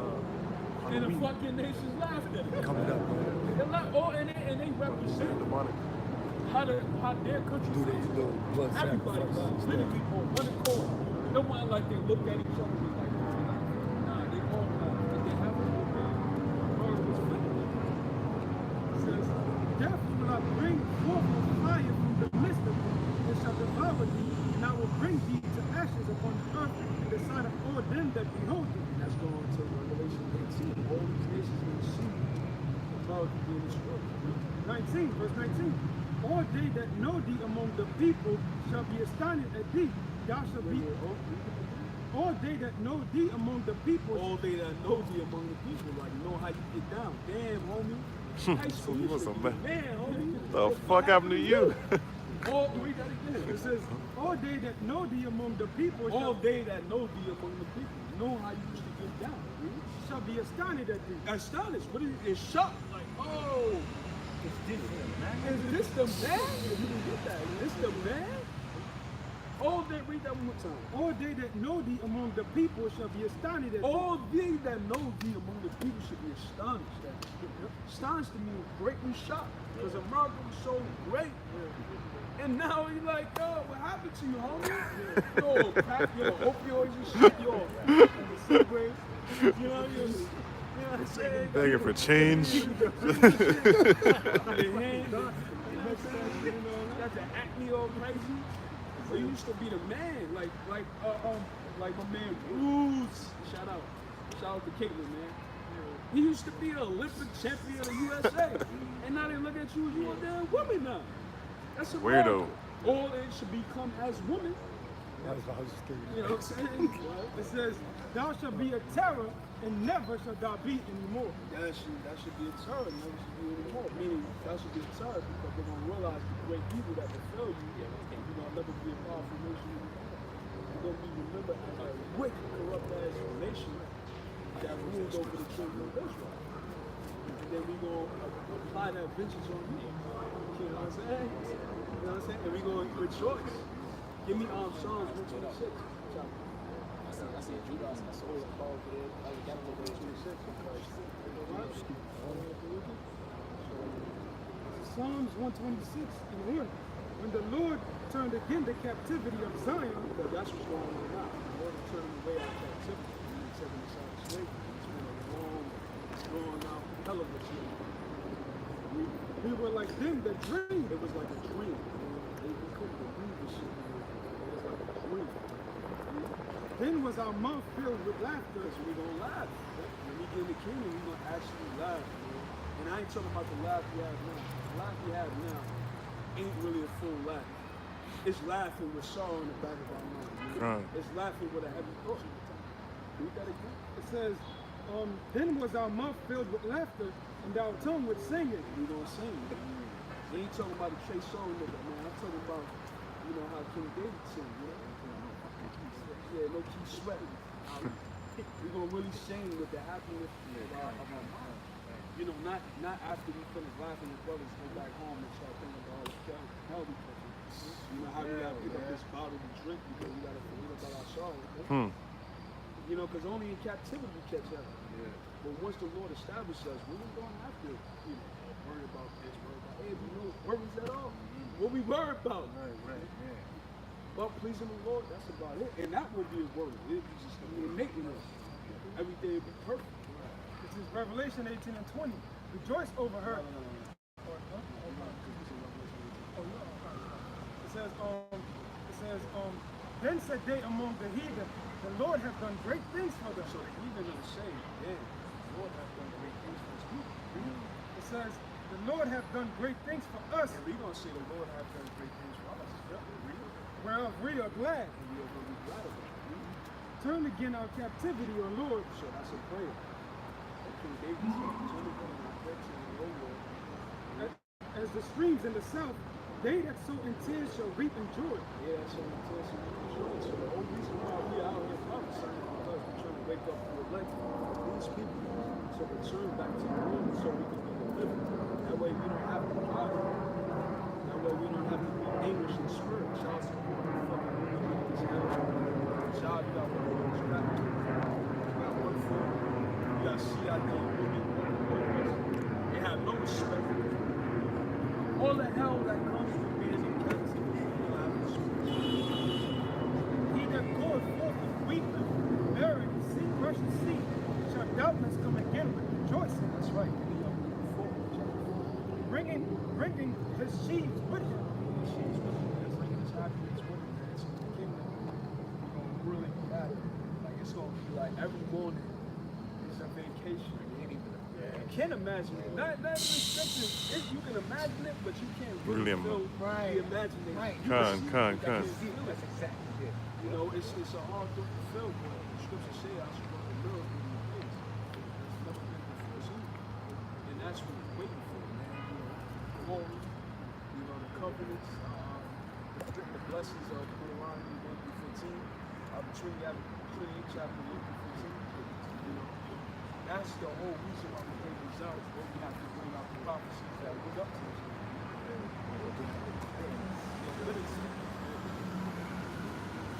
First Corinthians 2 and 9. But as it is written, I have not seen, nor ear heard, neither have entered into the heart of men. Now, so we can't, technically speaking, we can't imagine. We never imagine how the kingdom will be like. Because it's impossible. Read that what it says. It says, as it is written, I have not seen, eyes have not seen, nor ear heard, and haven't heard, neither have entered into the heart of men, neither have you thought about it, the things which Yahweh by Hashem Yahushua have prepared for them that love him.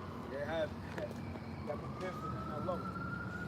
Now, have you seen it? Have you heard about it? Or have you even thought about it? We just read about it, but we can't imagine how it's going to be. And that's what's going to happen. You know, the me that's about the kingdom of the children of Israel. True and utter blissfulness, peace and prosperity for the children of Israel, and destruction for the other nations. It says, but the Most High have revealed them unto us by His Spirit. By His Spirit. So the Most High will reveal these things unto us by His Spirit. Because the Howard Shah told the apostles, the disciples, the mysteries of Him. So He had really revealed it to them. It says, for the Spirit searcheth all things, yea, the deep things of the Most High. That's right, so the Spirit says, and that's what's going to come upon us. You know what I'm saying? So we about to receive the blessing, but we got to get the foot in His foot. This is Luke chapter 4, verse 29. For he that brought these plagues upon you shall bring you everlasting joy again with your salvation. He that brought these plagues upon you again with everlasting joy. Take a good heart, O Jerusalem, for he that gave thee that name will comfort thee. Right now, in this comfort, we have a lot of anxiety, we have a lot of burdens, troubles, bills, subject to pain. But the Lord is going to comfort us. Like, you know, you ever laid on the comforter mattress? A Tempur-Pedic, you know what I'm saying? After a long day of work, you know what I'm saying? Memory foam, that's how the Lord is going. After a hot bath, you know, you lay on that bed, it's very comfortable. The Lord is going to have that forever for you. Also, say we may comfort right now in spirit. We have the comforter, which is the wisdom, knowledge, and understanding of the Can't wait for that day, bro. Lord willing. Which is a comfort in itself. But really, like the brother said, when we truly gonna be comforted is in the kingdom of heaven. You know, but even now we still like this shit. When you go to sleep, you still be having Shit fuck my whole knees up, bro. You know, so there's no like true rest here, but we seek one to come. You know, we seeking that everlasting rest from the Lord. It says, "Miserable are they that afflicted thee, and rejoice at thy fall." Now, what is one of the mysteries that's going on right now? The opioid crisis, and they getting overdosed from fentanyl, and the fact that Esau or Edomites, the so-called white man, is below replacement level so far as birth is concerned. Why? Because when it comes to birthing anybody or anything, you have to have at least 5 be birthed for that one person that died. Three females and 2 men, or 1 man and 4 females. Why? Because we have to replace the one that died. But they were below replacement level, meaning they can't have sex enough to regenerate themselves. You know, and what's the cause of that? Birth control, abortion clinic. But that was the plague of love. John. You know, reverse. the fact that we have feminism, now that's coming first. Yeah, you know what I'm saying? That's coming first. Got a quick precept.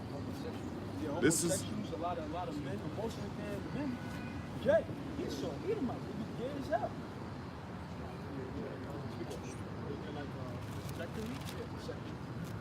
Why? Because they feel like it's more expensive to have children.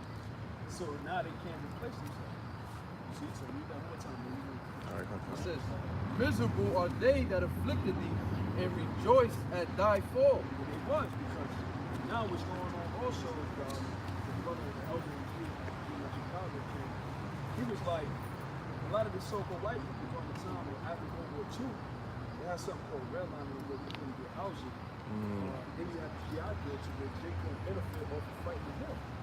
So, and also another thing too, the welfare state. They said, look, we voted into Congress that, look, we don't want to give these people welfare, government benefits, because we don't want to pay to taxes. Yeah, But now, majority of the people that collect welfare are damn white people. That's right. And now they can't get the benefits because their grandfather there signed it in law because they're racist. So now they're being afflicted for their damn pride. This is Deuteronomy 30:7, and it says, "And the Lord thy power will put all these curses upon thy enemies and on them that hate thee, which persecuted thee." Yeah, because now the white woman talking back, she want to shoot the Jake now. You don't fucking like white women. You really do. But nevertheless, that's the case that's going on right now. You know, they're losing their jobs, their home. And Trump is only speeding this shit up. You see, so now all the curses that went upon us, now they want to come up and, we know your struggle, brother. You know, I was right there with you. I lost my cousin to a drug problem. We've been going through it, now you're going through it. They're trying to make everybody equal. Now everybody wants to be a supporter of the cause. Come. Listen, so the Lord says he's going to put this person, fill up on us, and it's our enemy. And a black woman is love. This is Baruch 4:32. Miserable are the cities which thy children serve. Miserable is she that received thy sons. Yeah, contrary to popular belief, slavery that was never abolished. It was only transferred to cities, major cities during the Industrial Revolution. Because what happened in the South, they had the Emancipation Proclamation was to transfer ownership. Instead of having cotton, slave, transfer. The Union wanted to have slaves for themselves because they had the industrial boom, which is the rise of machine work. So in that case, they wanted to take some of the slaves that was in the South, which job people would take it to the Union, which is the blue state. New people want to be Democrats. All they did was transfer your slave ownership from the plantation to the cities. So you gotta get it. Says, miserable are the cities which thy children serve. Because our people serve in cities. Like we do now. We slaves here. See, back then, during the time of slavery, your food, your clothes, and everything else, your liquor was supplied by the master. But now, they give us money, but we gotta buy those things for ourselves. So it's no different. You know? Miserable is she that received thy sons. And how did they receive our sons? When we came on the port of the shores of America, namely New York, the mainland, Virginia, all these places where you were received when you got off and you sold. A good movie to watch is good about the time. You know, it's plenty of other slave movies that happen. For as she rejoiced at thy ruin and was glad of thy fall, so shall she be grieved for her own desolation. So she should be grieved for her own desolation. That's happening now. But it's starting off very slow and painful doing these economic woes that's going on. There are a lot of Edomites, they have something called death by despair. Because they're so used to America being promising for white people. But now they're realizing that this shit is not promising anymore. They're getting college loans and graduating with master's degrees and can't find work, making less than $25,000 a year. So they call it death by despair. They're drinking a lot, using drugs, you know, they hanging themselves. For I will take away the rejoicing of her great multitude, and her pride shall be turned into mourning. Killing me so. Yeah, yesterday I was with the brother, we was on 47. Passing through, but there was a Jake with a sign up that feel like it was meaning. He had a sign that said "Make America Laugh." And I was like, yo, that's possible. He said I would take away the mirth. You know, the mirth is gonna cease. And that shows you that people know that America is not the same as it once was, man. At one point in time, everything was all jokes and fun and laughter. And now people are actually suffering, man. People are dying. People are going to war, you know, in Iraq or wherever the hell they at, wherever they're getting sent to. And people's families is just getting destroyed, man, by the downfall of the economy. People are going into shelters. I mean, everybody's all fucked up. And this dude's talking about make America laugh again. You know, so it had to be a Jake, you know, with that. It had to be a Jake promoting that shit. Because they're the only ones that want to fucking stay here, man. Meanwhile, a lot of these other white people, they leaving too. They going to Europe, they going to Australia, or wherever the fuck they leaving, man. They don't want to be here. But Jake wants America to continue the place of their own captivity. And the bad thing about it, we don't realize that they're captivity. And I got the definition of misery. It means wretchedly unhappy or uncomfortable. And we know that the Lord sends plagues part of the economic hit. Second Ezra 15 and 49. It says, I will send plagues upon you, widowhood, poverty, famine. So poverty is part of the plague. Poverty means to be stripped of wealth or to have lack of wealth.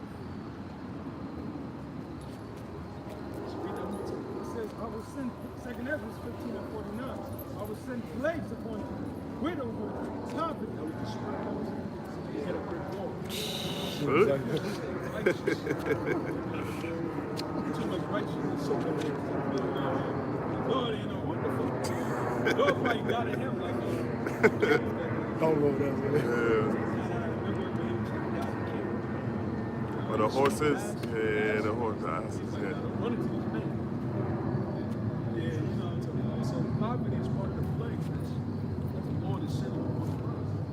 Famine, sword, and pestilence to waste thy houses with destruction and death. Yeah, that's what the Lord is sending plagues. And that's why we got to look at the plague like the Lord said.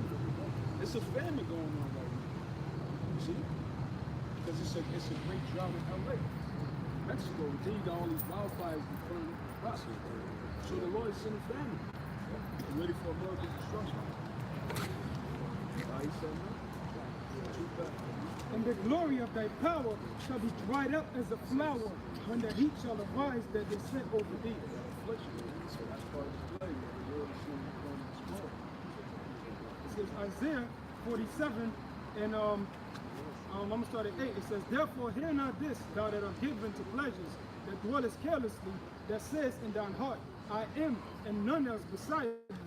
I shall not sit as a widow, neither shall I know the loss of children. The loss of children. I was watching a video, I believe it was on Wall Street. You had this white woman on the bedside, a hospital bedside of her daughter. Oh, yeah. And her daughter got the damn life support, oxygen mask on. She on heroin. She damn near about to die, man. Because she was, you know, overdosing on drugs. I seen that. So, you know, weeping and crying like, this is what happens, you know, when your children use drugs, you're gonna be on their bedside, watching them die. What the fuck? Yeah, Respiratory depression, man. When you take them opioids, man, your brain suffocates. It's a lot of stuff with that. When you taking them shits, the people that's prescribed, you gotta monitor a lot of different things. Taking those. Yeah, the weed, you gotta be straight. Before you say Kanye West, shout out to him. He came out the sucking place because he was on them opioids, man. So that leave you in a deep state of suckiness. Then the opioids lead to what? Heroin. It's epidemic over there in like Philly, Midwest, and they just sucking that shit up, man, because they run out of them. Opioids is medical drugs over the counter. It's expensive. You can't really get that. So the next best thing is opioids. I mean, heroin. Heroin. Fentanyl, and it's not pure. It's mixed with other shit. So you end up being even more worse than you started off.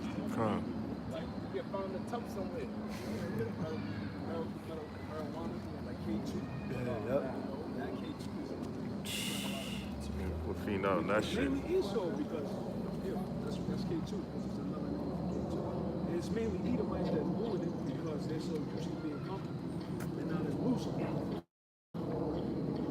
Therefore hear not this, thou that art given to pleasures, that dwellest carelessly, that says in thine heart, I am and none else beside me. I shall not sit as a widow, neither shall I know the loss of children. But these two things shall come to thee in a moment and one day. The loss of children and widowhood. We're talking about this is the war breaks out. But now it's not really speaking about just one day. Because now over a process of time it's happening more and more. They're losing their husbands to war. They're losing their parents to war. I was watching a video with two Edomites in the front of their car. He overdosed and the son is in the back like he wasn't around, don't know what. And it's fucked up to see something. But that's just the anger of the world. And we being just regular men, he's going like sympathize for it. That's why the Lord said he had to give us his gate. Because you'll sympathize for a scenario like that. It says, that these two things shall come unto thee in a moment of one day. The loss of children and widows, they shall come upon thee in their perfection. For the multitude of thy sources, for the great abundance of thine enchantments. But thou hast trusted in thy wickedness. Thou hast said, none seeth me. Thy wisdom and thy knowledge, it hath perverted thee. Thou hast said in thine heart, I am, and none else beside me. Wisdom not thy Exactly. What they do with that, with the wisdom that they have, with the medical industry, they start switching men into women, start giving women hormones to grow beards, cut off their titties and all that. That's how it's recorded. They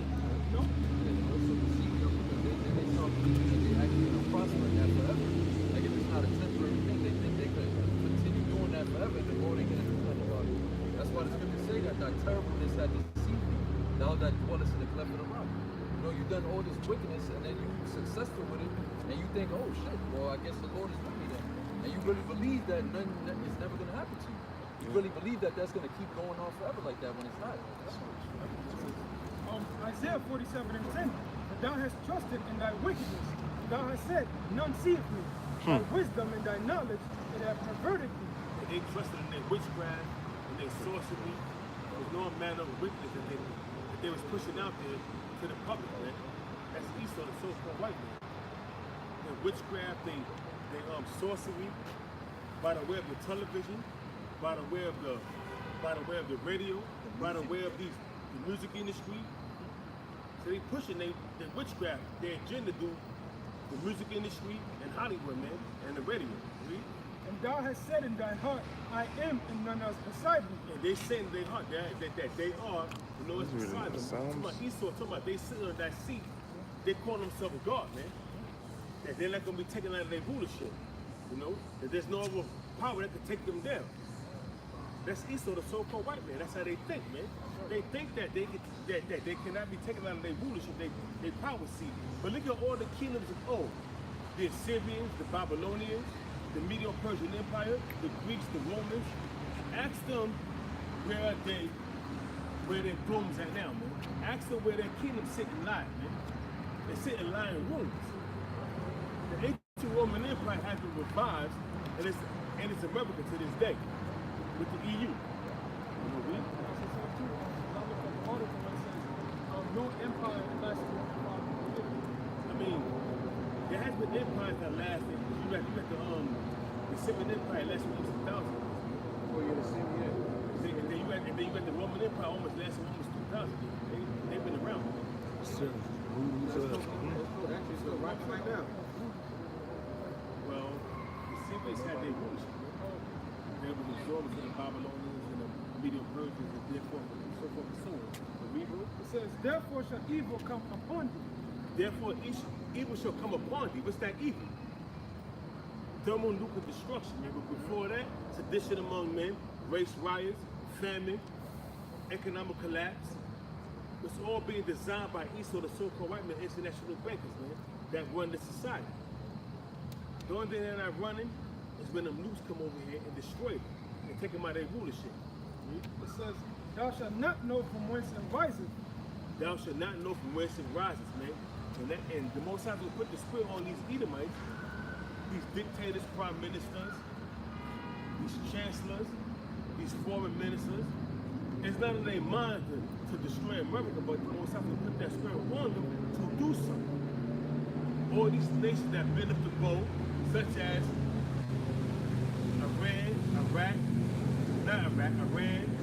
Iran, Libya, Egypt, North Korea, Pakistan, India, Great Britain, France, Germany, Russia, and China, all these nations that bend up the bow is going to rise up in the Great Assembly and come up against America and shoot their missiles in America. And they're not on their own accord. The Most High put that spirit on us to do it. I got this article really quick, RT.com, but what last time about, it says the Rothschild, which is Jacob Rothschild, are worried about New World economic order. You see, because like China and Russia, they're not with Jacob Rothschild. They're not with the United States. They're actually wondering about that. They don't control them.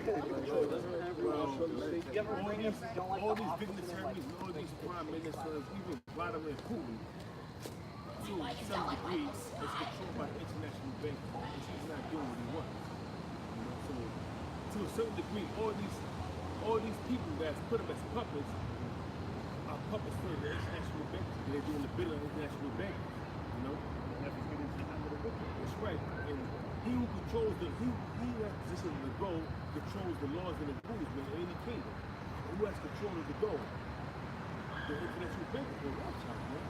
Started with the Rothschilds and on down to the Rockefellers, the Oppenheimers, the Vanderbilts, and the rest of the banking elite. They even came up with something called the IMF, the International Monetary Fund, man. Where they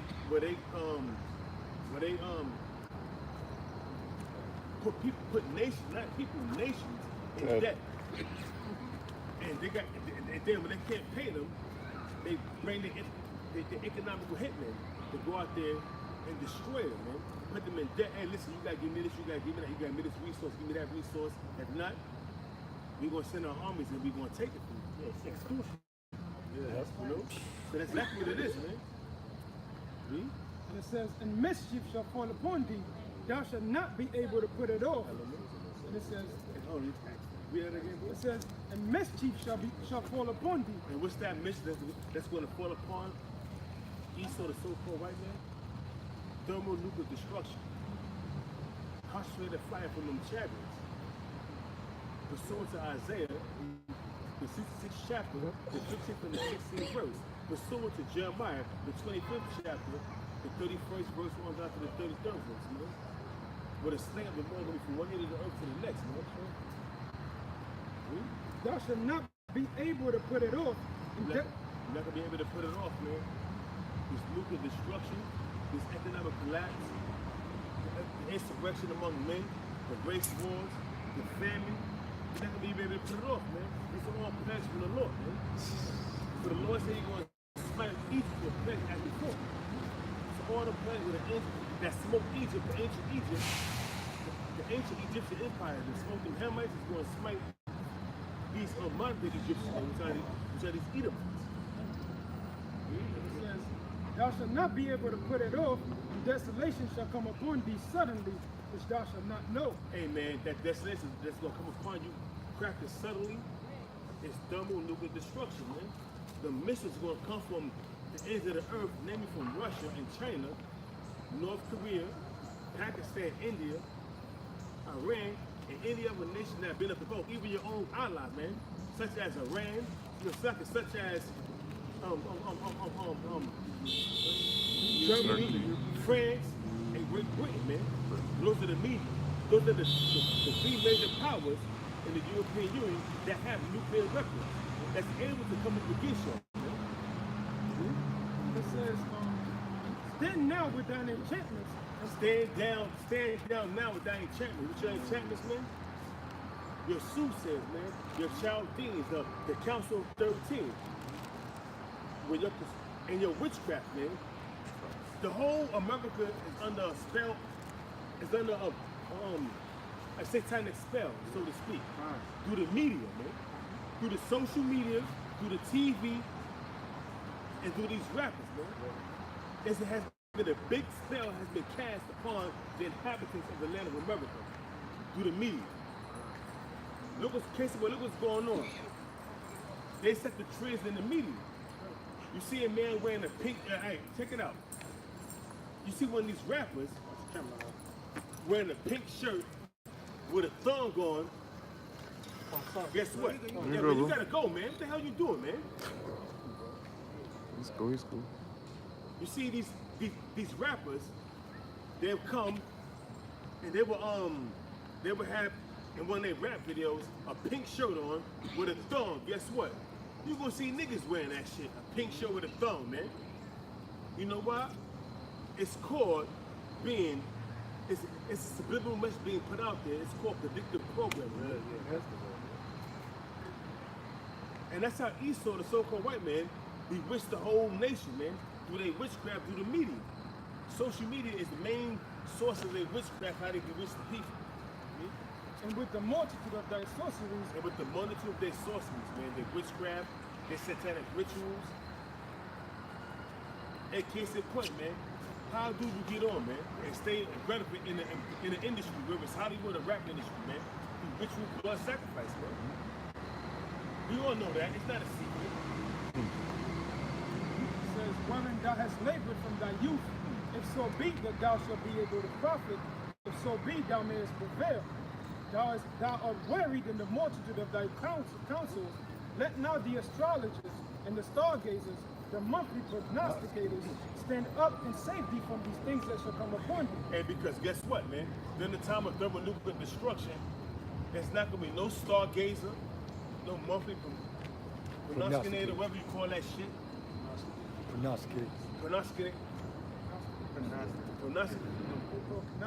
Prognosticator, whatever you call that shit. No soothsayer.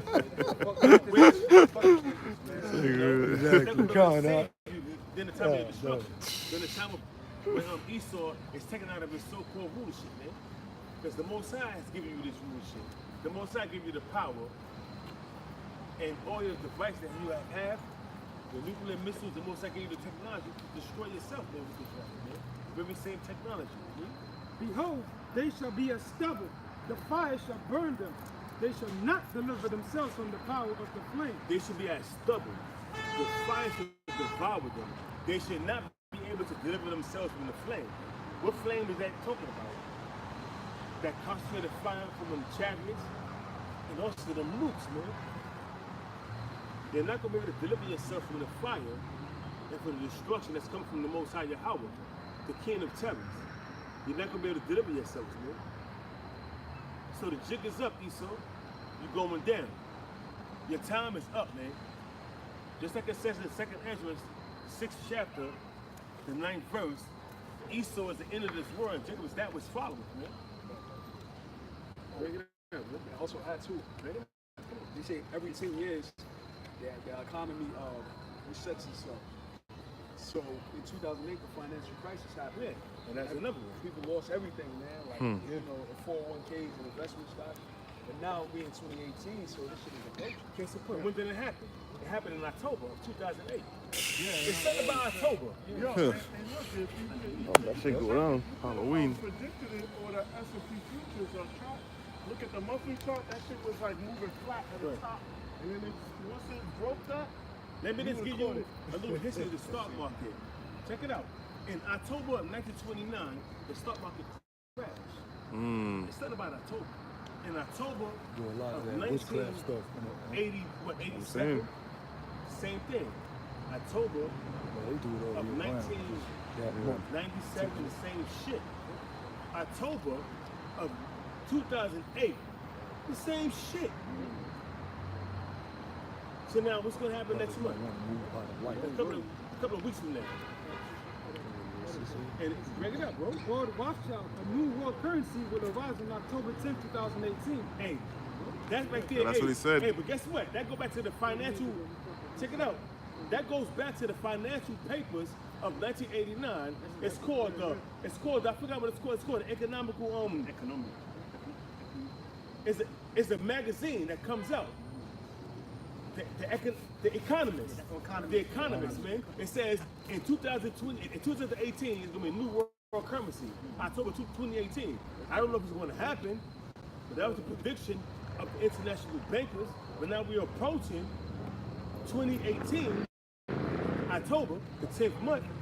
Who knows, man, what Esau has in plan, man? Because Esau, the so-called white man, controls the banking industry, man. Check it out. So we don't know what the hell is going to happen. All I know is that this dollar, the petrol dollar, is sinking. You know? It says 30 years ago, Lord Jacob Rothschild predicted that a woman. It's like 30 years ago. Subtract 30 years ago from now. Is not that 1989? 89, 2009, 2019. That's 30 years ago. 1989, it came out, the Economist newspaper magazine, 1989, man, or 1988. Every 10 years. There you go. Hey, bring it to the camera so you can see, man. Yep, every 10 years. The Economist, man. You see what I'm saying? Yeah, I remember that, yeah. In 1988 or 89, they produced, they predicted that it was going to be a stock market crash in 2018, going to 2019, October. It's something about October. Like that movie, something about Mary, and something about October. Think about that, man. It's something about October that Esau like, man. And they're going to collapse this economy, man. Well, we know that the Greek god of October is a god of war. Every time a lot of bad things that happen usually happens in October. Because they had a common saying, they had a god of every month. most of these You know, every market month they really had a crashing different god. October, man. The god of October was the god of war. So usually when bad things happen, Just like you got what is it, 4 cycles and 4 seasons? Every market has 4 phases. It says, King World News reports, so what could be the event that will lead to a major disruption in currency markets and in the world economy in 2018? Dollar collapse. The demise of the dollar as the reserve currency of the world is a certainty. It is only a question of when it will take place. And check out, you got Jacob Robtop saying that the dollar devaluation, hey, they control the markets, man. These international bankers control the fucking markets. Can't you get it through your heads, man? You see what I'm saying? You understand what I'm saying? You understand? Jacob Rothschild and the international bankers control the markets. They manipulate the market. They even manipulate the gold and the silver based upon the petrol dollar. You understand me? You dig what I'm saying? Because guess what? They planning a major economic collapse. They want to bring forth their agenda, which is microchipping the whole public, man. So if you got $30, $40, or $50,000 in the bank and you a Jake, and that's all you got, and you feel you got some money, guess what, man? You assed out, because if you don't take that off of the microchip, you don't got shit. Gone. So your physical currency is going to be turned to digital currency. You know? So we going, hey, bro, we gonna move down to one, to one of these lights. Right there. You know what I'm saying? Real quick, you know what I'm saying? It's starting to get dark over here. We gonna move down over here real quick.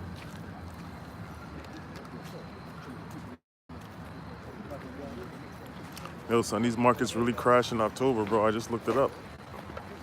Huh? I just looked up that when the market crashed. Huh, because, hey man, it's moving. So we got some more light. It's starting to get dark. You know, being an undisclosed location. But basically, the economy is coming to a standstill. You see, let me tell you something about this economy. In 1940, after World War II, they had something called the Bretton Woods meeting. Because Great Britain was the world reserve currency prior to World War II. You understand what I'm saying, you jackasses? World War II, prior to World War II, Great Britain was the world reserve currency. But what happened was, during war-torn Europe, Great Britain got destroyed right along with a bunch of Europe, a bunch of other states of Europe. They had to transfer the wealth and the power, because the United States was the only nation that was not hit with war. So they transferred through the Bretton Woods meeting. They made the world reserve currency to the U.S. currency and was backed by the gold standard prior to, from 1945 to the 1971, 72, when Tricky Dicky, which his name was again, his name was Richard Nixon. Richard Nixon changed from the gold standard to oil, man, put it on the petrol dollar. See, everything, the elites, it's all leading to this economic collapse, man. So the dollar does not qualify as the rock of the world's currency system since the gold backing of the dollar ceased in 1971 and has lost 98% in real terms when measured against gold, but also against most currencies. The dollar has lost greatly. In Swiss francs, for example, the dollar is down 70%.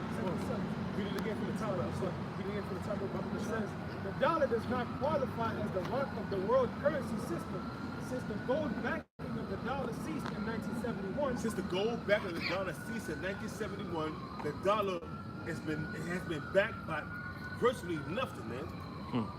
So the value of the dollar since 1971, before most of you Aki here was born, it was divided, man. Before I was born, it was divided into nothing. It wasn't backed by anything. It's backed by an IOU, man. It's backed by the consumption of oil. Why do you think they got this perpetual wars going on in the Middle East, man? Trying to keep the petrol dollar propped up. But it's coming to an abrupt end because you got all these other rich oil nations not trying to deal with the dollar no more, man. That's how stupid these people are, because even in school, I learned that the dollar is only backed by faith. That's it. By faith, because only people believe in it. And then with the currency trading, a lot of people making money for quick money, they go by the pound New Zealand, Great British pound versus New Zealand dollar, because that shit, it moves fast. If you look at prior to 1945, the world reserve currency went to the British pound. After World War II, the world reserve currency, through the Bretton Woods meetings, it turned over to the United States currency, the dollar. Read? It says it has lost 98% in real terms when measured against gold. Hey, that's why when the United States dollar go down on the stock market, when they had an all-time decline, gold and silver rises, man. But they manipulate gold and silver to keep the petrodollar propped up. Because gold and silver, since the ancient time, has been the currency of the kings in all these nations. This paper dollar goes back to the ancient Babylonian money magic system where they created money out of thin air, man. You see, gold and silver has always been the money of the kings and the dictators, man. Not paper currency. Paper currency is to the peasants, man. But also against most currencies, the dollar has lost greatly. In Swiss francs, for example, the dollar is down 77% since 1971. The dollar is backed by massive debts and deficits. The U.S. has not had a real budget surplus since 1960 and has been running trade deficits since 1975. The dollar is backed by nothing but debts and a strong military. It is living in borrowed time. Hey, like I said, the dollar is backed by nothing but debt and a strong military presence. That's why you have the That's why you got the United States government over in Afghanistan, basically conquering the whole Middle East to keep that petrodollar, to keep that dollar propped up, man. Hey, man, we living on borrowed times. One day you're gonna wake up, man, and it's gonna be a state of emergency because it's gonna be a dollar collapse, just like in 1929 in October, man. It's going to be a dollar collapse. It's going to be a Great Depression, far greater than it was in 1929, far greater than it was in 2008, man. You people have not a clue, and that's going to produce that goddamn famine where you niggas going to be eating your fucking kids, man. That's right. That's right. Hey, I can say this. I was watching on AMTV. You know, that guy, he be watching this, man. Come get some. Yeah, that guy, I forget his name, but he's on AMTV. You know, Christopher Green. Christopher Green, yeah, that guy watches us, man. But you know, he said he basically was speaking about that there's gonna be a flu epidemic that's coming up, man. They're trying to exterminate at least 400 million people, man. You know, and then he spoke about the famine. You know, he spoke about the dollar. Like there's gonna be another stock market crash coming up real soon, and it's gonna rival that of the Great Depression, man. And there's gonna be a famine, man, a great famine in America. What's that guy? You know, that's all in the scriptures, man. This is Ecclesiastes 12:1. Remember now thy Creator in the days of thy youth. Right. So now is the time to remember the Most High, man. You know, now is the time to come back to the Most High. Not when you all getting all fucked up. Not when that your fucking ribs are touching. You know, from hunger. You damn sure gonna remember the Most High then, but it's gonna be too late, man. So now is the time, man. Here we are. You know, we're sacrificing our time for you. While the evil days come not, right? While the evil days come not, man. Which we are somewhat in the evil days, but greater things are to come, man. Unspeakable things, man. Things that are gonna fucking seem unnatural to you, man. Because you people are living in a cloud of America, man.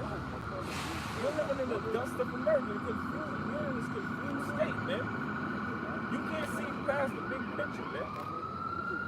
Know the years draw nigh, when thou shalt say, I have no pleasure in them, while the sun or the light or the moon or the stars be not darkened. Right, while the knowledge is still out, man. While you still got the knowledge, man. Here it is. Because guess what, man? when them burger Jews come in, the famine has happened, you think we're gonna be out here prophesying? Hell no. You know? And for us, that's why was it Isaiah 33 and 6? Wisdom and knowledge shall be stability of thy times. For us, that scripture is for us, man.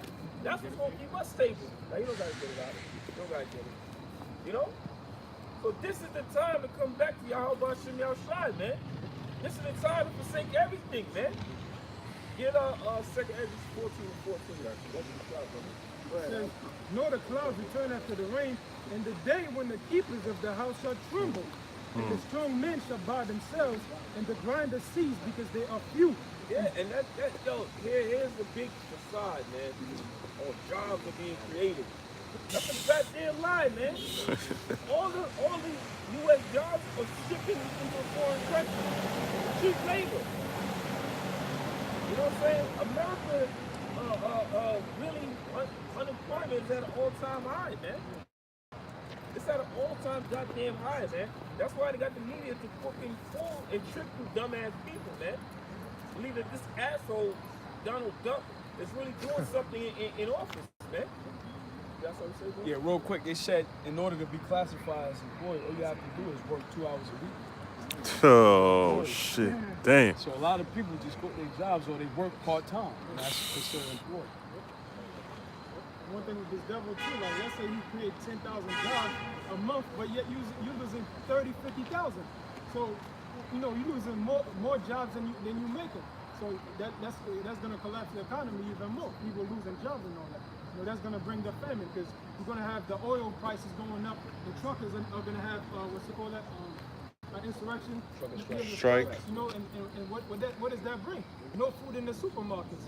So now people are gonna start eating each other. First, they're gonna start eating their pets. When they don't have the pets anymore, they're gonna start going to the zoo like they did down in Venezuela, and then they're gonna resort to eating them kids. Fuck that. Their pets are gonna start eating them. Con. With the Rottweilers, you know, and Con. the big pit bulls. When they can't eat no more, this is what they looking at, man. They looking at you, they looking at your little babies. Yeah. You know what I'm saying? That's gonna happen, man. And that's in the scriptures. That's in Ezekiel 6 chapter. Little Timmy. My old neighborhood, the Little fucking Timmy. hospital shut down. They shut down the hospital now. The same hospital, the dude that was misusing the funds, he's a member. He's also a member on the board with Kings County Hospital and I believe Jamaica Hospital. Wow. And maybe another one, but yo, look, shit. Hey, so guess what, man? The Lord shut down the hospitals, man. And that's all beautiful because guess what? The plagues are coming in. Even right. fucking hospitals don't do shit for you, but make you suffer. You know, they keep you on a fucking what's that machine they keep you on?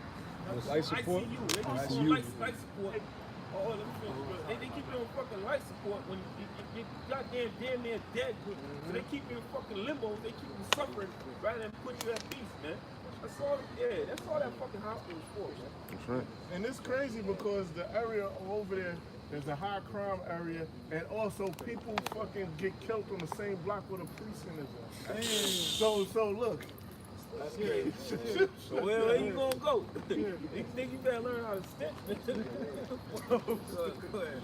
It says, and those that look out of the windows be darkened, and the doors shall be shut in the streets, when the sound of the grinding is low, and he shall rise up at the voice of the bird, and all the daughters of music shall be brought low. That shit. You see that shit great, bro. No, ain't nothing good to fucking listen. Yeah, I was talking to some dude about his daughter. He said his daughter got $70,000 in debt and can't find work. Damn. And she got paid like $800 a month just for the loan. She fucked. Hey, days are dark. The whole side can't do this and that. I was able to lie and check them on 59.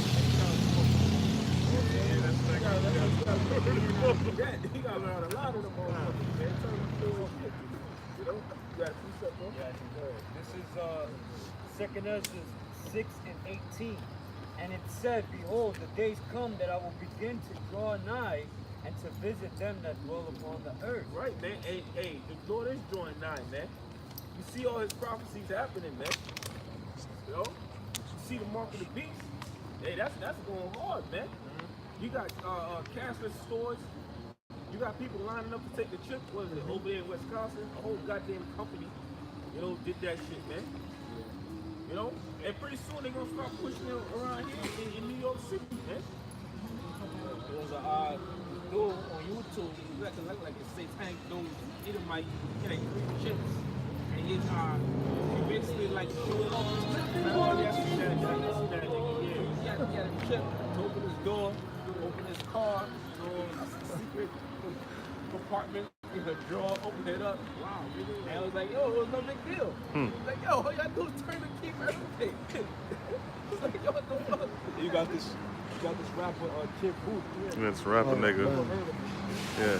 I just heard of him today. Brother started Oh yeah. You said he was cloned, or you said he was a clone? clone or something. Yeah. I don't know who the fuck that is, but I'm not listening to that shit. You know what I'm saying? But, you know, like bro was saying, what's so hard about turning your key and opening the fucking door? Right. Going inside, man. You know what I'm saying? Put your key in the ignition and turn it. Wow, that's so fucking hard, bro. You know what I'm saying? I saw Americans are fucking lazy, man. You so lazy. Yeah, this is trying to You know control what? I was driving, I saw this chick, man. She went to her car and she put her finger to the door. My sister thought, oh, she got fingerprint. It's fingerprint. Like, nah, it's a chip. I mean, because some car, my car come with the little button. Oh, Press where? it. Oh, Yeah, they got some brothers looking at me opening my car. Yeah, hold on. you know what I'm saying? No, it's just a little button you press and it activates the key. The key gotta be open.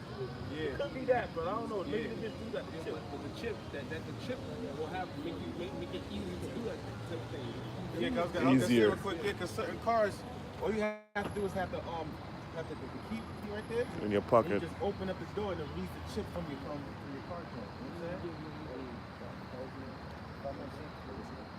Where I work in doing concierge, so they come out with the key called key fob. Fob. It's by a company called Safely.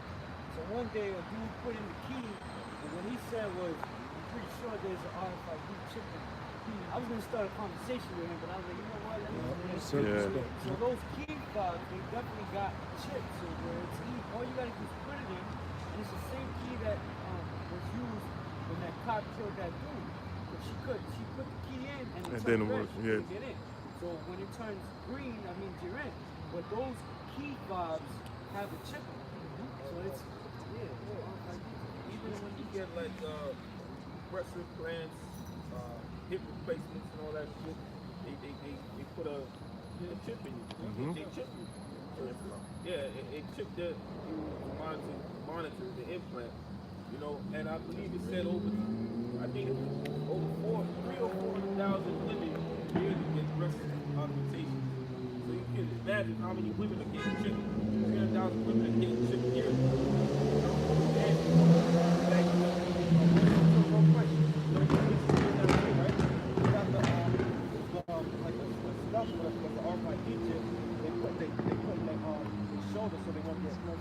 Pregnant, yeah. Oh yeah. Yeah, a bitch did that to me back in the day. That bitch said, I got birth control. I was like, oh shit. They had this one Jake that went up to the rapist on Northwestern.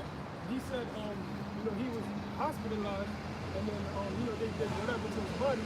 He said, he ends up finding out that they put a chip in him. So he was crying. He was asking, like, what do I do now? Because he didn't get it willingly, but they just put it in him. While he got hospitalized. Damn.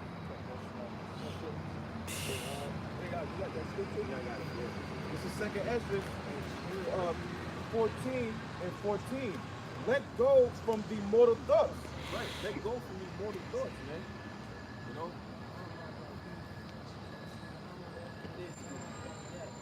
That's a mortal thought, man. The Lord told you, man, that the birds of the field, they not a soul, but the Lord feeds them, man. The lilies grow. You know, the Lord said, boast not yourself. No, that's not it. It's like it, man. Worry not about tomorrow, man. Let tomorrow worry for itself, man. Meaning, I got you, man. It says, cast away the burdens of men. Yeah, these weak ass thoughts, man. These weak ass thoughts, man. things, man. Man, I got a job I gotta worry about, man. What's the mind of these guys? Man, fuck them, man. Put off now the weak nature, man. That's a weak nature, man. Now we gotta put off that fucking weak nature, man.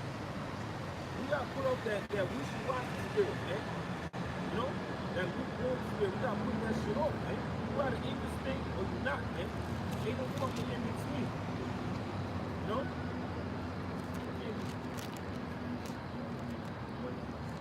Oh, yeah.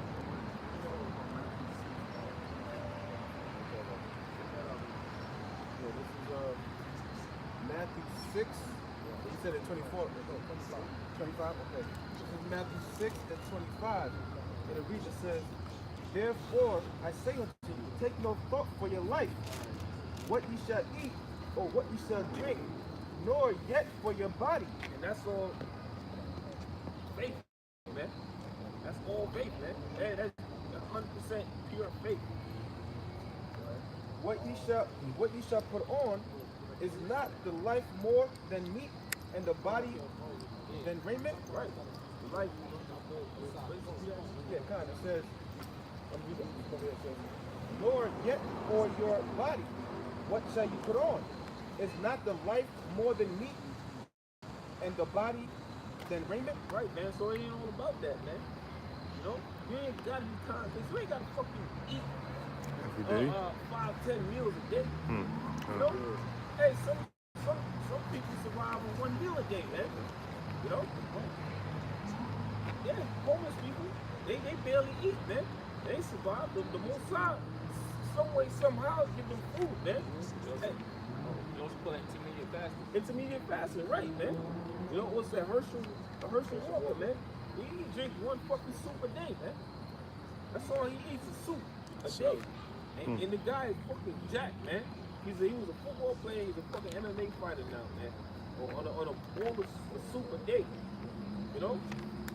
I give you the event. One time, you know, I was working my other job. I was fucking broke as shit. I ain't had nothing in the fucking bank. I'm like, shit, man. Pop, man. Spirit had me go to the bank, try to withdraw my little $20. There was over $300 in my account. How the fuck it got there? I don't know. I didn't get my check yet. I don't know how it got there, bro. I remember that shit, man. It was in fucking Harlem, 125th, man. With the Chase Bank, and it was $300 in my bank account, man. You know, that's why the Lord said, don't worry about these things, man. I'm gonna do these things for you. Just do my work, and I'll take care of you, man. It's true. My service shall eat, man. It says, behold, the fowls of the air, for they sow not, neither do they reap, nor gather into barns, yet your heavenly Father feedeth them. Right, man. Birds always got something to eat, man. You know? Birds always got something to eat. Not only birds, all the animals, man. All the sea creatures, land creatures, they always got something to eat, man. The Most High is mindful of all his creations, man. Should be. Next month is the 10th. Are you not much better than they? Right, and you're greater than them. Yeah. So if they eat every day, and you're greater than them, guess what? Ready? I'm ready, bro. I'm ready to get the fuck out of here, bro. You're gonna have your meal, man. I'm ready to get the fuck out. You know, and in them days of famine, the Lord said, my servants shall eat. I don't think you're gonna have a fucking buffet table, though. You know what I'm saying, brother? You know, I got it ain't gonna be like that, man.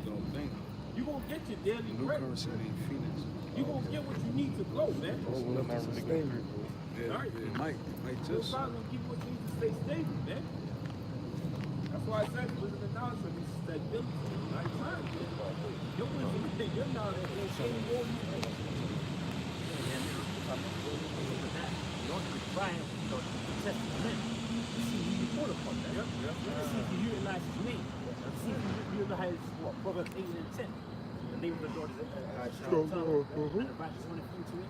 So we're going to put certain brothers that's within this truth in certain tests, man. You know? And they have to pass that test. Pull upon Yahweh, Yahweh shine. You might be locked up. Yeah, you might be locked up. You might be getting tortured. Yeah. You might, hey man, brother's gonna die, man. It's written. It's written. You might be one of those brothers. I could be one of those brothers, man. But I always pray, man, in those days, man, Lord, please, let me do the right thing and die like a man. You know what I'm saying? Because I ain't gonna die. You know what I'm saying? Where you gonna die? You might as well, why not just die like a man? Because if you live, guess what? Esau was like, I promise you this, and then guess what? Like Bro said, the missile's gonna get you, man. So why don't you just be a man, burn up your loins, and just say, man, hey, Lord, I'm ready, man, to see my spirit, man. The Lord's gonna, you know what I'm saying? The Lord's gonna bless you, man. Job 5:19. He shall deliver thee in 6 troubles, yea, in 7 there shall no evil touch thee. Right, man. You call upon the name of Yahweh with faith in your heart, man. Don't call on the Lord, man, if he may be more, know if he could, but please. You know what I'm saying? Call on the Lord like a man. Yahweh deliver you. You know what I'm saying? With faith, man. And just go about your way, man. Knowing the Lord got you, man. Man, we all faith-based Israelites, man. That's what this thing's all about, man. Faith, man. It says, in famine he shall redeem thee from death. Yeah, in the famine. Right? And in war from the power of the sword. And the war, meaning you gonna be the one killing, man. You ain't gonna be killed, man. You know? The Lord said that the feeble amongst us shall be as David. And that was the mightiest man in Israel. That was the mightiest man in the scriptures. Ever. There was no one mightier than King David, man. You know? King David reigned supreme. The man was so mighty. He sung that song. Saul killed 1,000, but David killed 20, 10,000. That got so Oh, man. That's so tight. Crazy song to be singing. Yo, Song was tight. David said they cried, but nobody was there to deliver them. Hey, there was one too where David, I think he took 400 or 600 men and went to fight a fucking army, man. You know what I'm saying? And succeeded. It succeeded, bro. King David was a bad dude, man. Oh, that was this is Isaiah 41, verse 13. It says, for I, the Lord Yahweh, thy power will hold thy right hand, saying unto thee, fear not, I will help you. Fear not, thou worm Jacob, and ye men of Israel. I will help thee, saith Yahweh, Ba'ashem Yahweh Shai, and thy Redeemer, the Holy One of Israel. That's talking about me, Yahweh Shai, man. Right? The Heavenly Father, Yahweh Shai, and take care of his many things, man. In the time of Jacob's trouble, in the time of famine, right? In the time of these race wars, always out doing this work, and then living in that. We're worms. A worm is helpless. A worm is not helpless. That's true. Perfect, brother. A worm is helpless, man. And we are helpless without Yahweh Shai, man. Hey, when Yahweh Shai departed from us, for that slight moment, what happened, man? All these nations took us over. We couldn't fight them. We couldn't fight them without the Lord, man. When the Ark of the Covenant wasn't in the camp, we was fucked up, man. We was getting slaughtered, man. You know? That's why Yahweh Shai came down and had to spill his blood, man. Because the Most High was like, yo, man, you know, to hell with Israel, man. You know? But the Most High, he like I said, the Lord is mindful of his nations, man. So he sent Yahweh Shai right down, man. So you know what? They're going to be their sacrifice, man. You know? Your blood, I respect more than anything in the world, man. So if you shed your blood for these people, I'll forgive you. That's what happened, man. It was all prophecy, man. Yahweh had to come down to save us, man. You know? And that shows you what kind of man Yahweh is. And what did he say right there, man? We're not thou worm Jacob, I will save you, man. And it's good to tell you the Lord is not a man that he should lie. for the Lord. That had to happen, man. Because even from time with our forefathers, Abraham, Isaac, and Jacob, the Most High said, "What? I'm not going to forsake the seed." Right. Right. So Jacob went off, but for the sake of the Lord's promise, Yahweh Shai had to go up and be sacrificed, man. As long as that lamb. Because basically the Lord done away with our sacrifice, man. we was going off so much that the Lord was like, look, I'm not accepting your sacrifices, I'm not accepting your burnt offerings no more. That's why we needed Yahweh Shai. He was the perfect sacrifice, the ultimate sacrifice. That's why Yahweh Shai is so imperative to these people here on the sign, man. All right? Yeah, this is 2nd Ezra 16 and 74. Hear, O ye my beloved, saith the Lord. Behold, the days of trouble are at hand, but I will deliver you from the same. Read it again, man. Done. 2nd Ezra 16 and 74. Hear, O ye my beloved, saith the Lord. Yeah, the beloved is speaking about the elect of the nation of Israel, one thread of the soul Negroes, Latinos, and Americans that have this truth, you know? Behold, the days of trouble are at hand, but I will deliver you from the same. Verse 75. Be ye not afraid, neither doubt, for the Most High is your guide. Hold up. How many times the Lord say that? How Fear many not. times the Lord saying, fear ye not, be thou not afraid. Neither, and then it says what? Neither doubt. Because I was thinking about that scripture.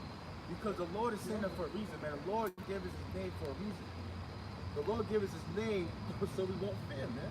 Because don't you know the one that created reality is the one that's going to be controlling us? It's something, because when you have fear, you doubt, man. That's just a fact. When you have fear, you doubt. So the Lord says neither fear nor doubt.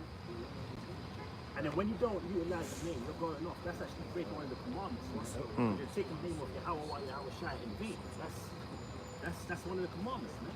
You got to utilize the name if you have the name. Go ahead. Verse 76.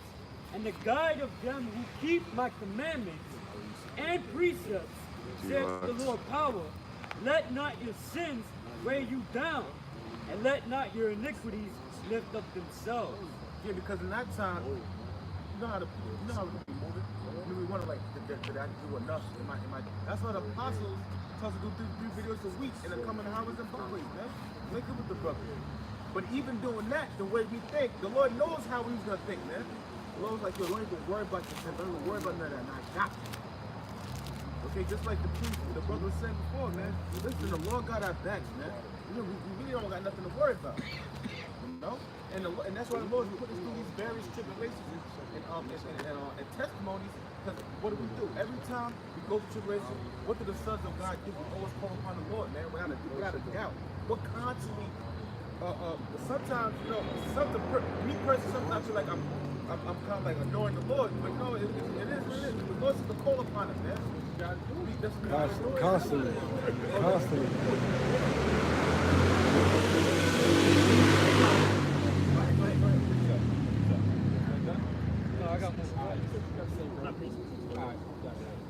This is verse 77.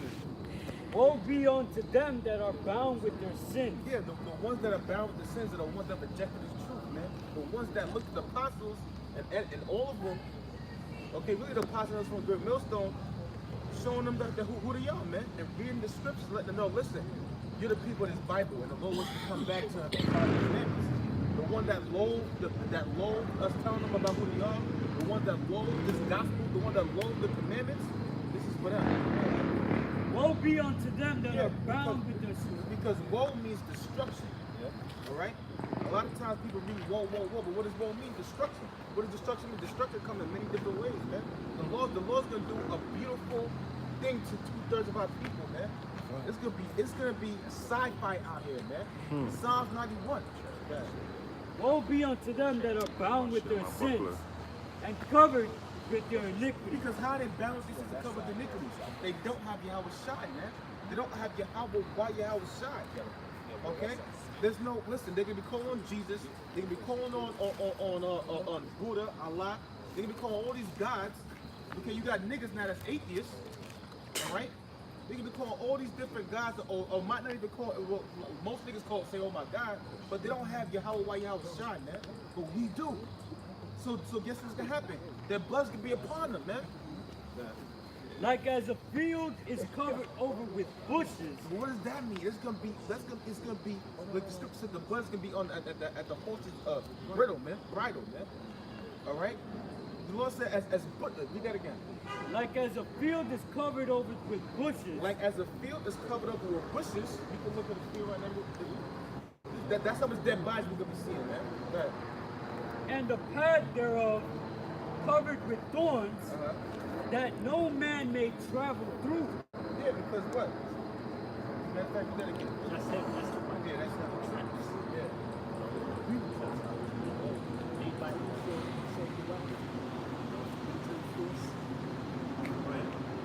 Yeah, verse 78. So I'll read 77 again. Woe be unto them that are bound with their sins and covered with their iniquities, like as a field is covered over with bushes, and the path thereof covered with thorns, that no man may travel through. Verse 78. It is left undressed, and it is cast into the fire to be consumed therewith. Yeah, these parcels are fight two-third of our people, right? Two-third of these so-called Negroes and Teals and Americans that don't want to come to the truth, that don't want to see how Bashar now shine these last days, they're going to cross into that fire, which is going to, the nuclear destruction, World War III, right? Especially here in America, man. You know, it speaks about the oven in Malachi 4:1. Go ahead.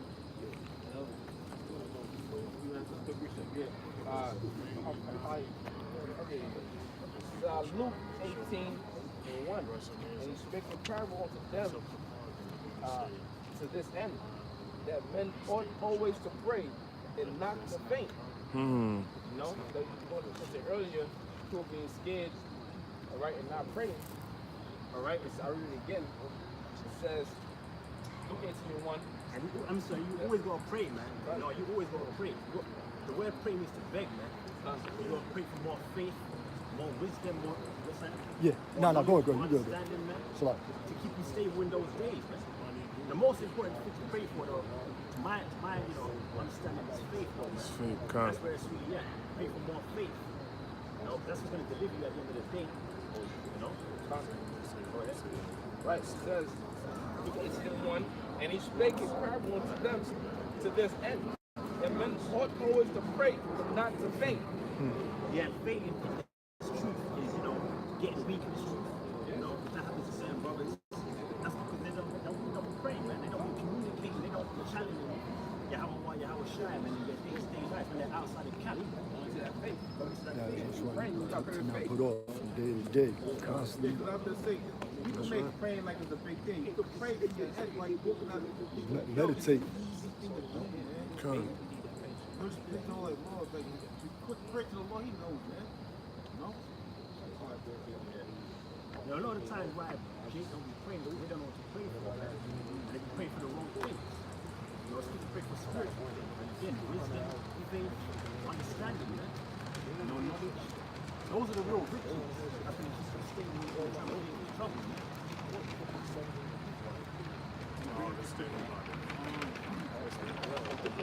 This is Psalms 86:5. For you, Lord, are good and ready to forgive, and abundant in loving kindness to all who call upon you. You know, if you're lacking faith, anything that you're lacking, if you're going off, if you come to Yahweh Shai and sincerely, and you pray, the Most High will forgive you. He wants to forgive his men that's out doing his work in truth and sincerity and with fear, man. So if you call upon the Lord's name, you're a man of the Lord, he's going to forgive you, man. And he's going to give you, in abundance, man. And he's going to answer your prayers. But you got to go out and do the work, and you got to have that faith, and and pray, knowing that that the Most High is there. Don't pray like Edomite saying, "Oh Lord, if you can hear me." No, the Most High hears you, man. He has this angel standing right there, jotting down everything that you're doing. So the Most High sees and knows everything. He hears you, but if you're going to be wicked, he's just going to block your prayer. But if you're a man of the Lord and you're sincere, he will forgive you. But you got to call him name. The name is very important. I got one more. This is 1 Chronicles 16:8. It says, "Oh, give thanks to Yahweh Hashem Yahushai. Call upon his name, make known his deeds among the people." So it says we gotta always give props to the Most High, because the Most High don't create everything, man.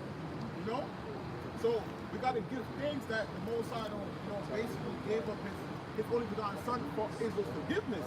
Because if that never happened, we would have just still been shit, man. So that's a big thing that we got to give to Yahweh Hashem Yahushua. And it says, call upon his name, make known his deeds among the people. So we always got to give props to everything that the Most High done and everything that he's going to do, man. Because without him, nothing is possible. But with him, anything is possible, man. So we always got to give thanks to the Most High first and foremost. That's right. That's right. This is Isaiah 62 and 6. I have set watchmen upon thy walls. Yeah, we're the watchmen doing the apostle and the elders that read Muslim, and what we're watching for the prophecies that we read about in the Bible. Again, Jacob's trouble, the race riots, the martial law, the mark of the beast, which is this imponderable microchip. These are the things that we're watching out for. Go ahead. I have set watchmen upon thy walls, O Jerusalem. Yes, only for Jerusalem. And who's Jerusalem? Right? Jerusalem is a people before it's a place. Jerusalem is given by us so-called Negroes and Native Americans. Right? So we're actually watching for you out there. Right? The 12 tribes of Israel. You the Holy One of Israel. You represent you so-called Negroes, Israel represent you so-called Native Americans. Go ahead. Which shall never hold their peace day nor night. Yeah, that's why you see videos from the Muslim, the Deal with the Apostle was going out every day, man. Every hour, 24/7, man. Every minute there's a video being put up. That's right. Can't even He keep that up. make mention of the Lord, Yahweh Shem Yahushai. And in order to make mention of the Lord, you need to do what? You have what? His name. You that make mention of the Lord. Ye that make mention of the Lord, Yahweh Shem Yahushai, keep not silence. Yeah, that's why we go out here every season, man. Without all this season, man. There's some other Israelite camps, they don't be doing that, man. Such as IUIC, such as ISUPK, GOCC. Well, here at Green Wolfson, the Lord's got the spirit on us to come out here throughout all this season, man. Go ahead.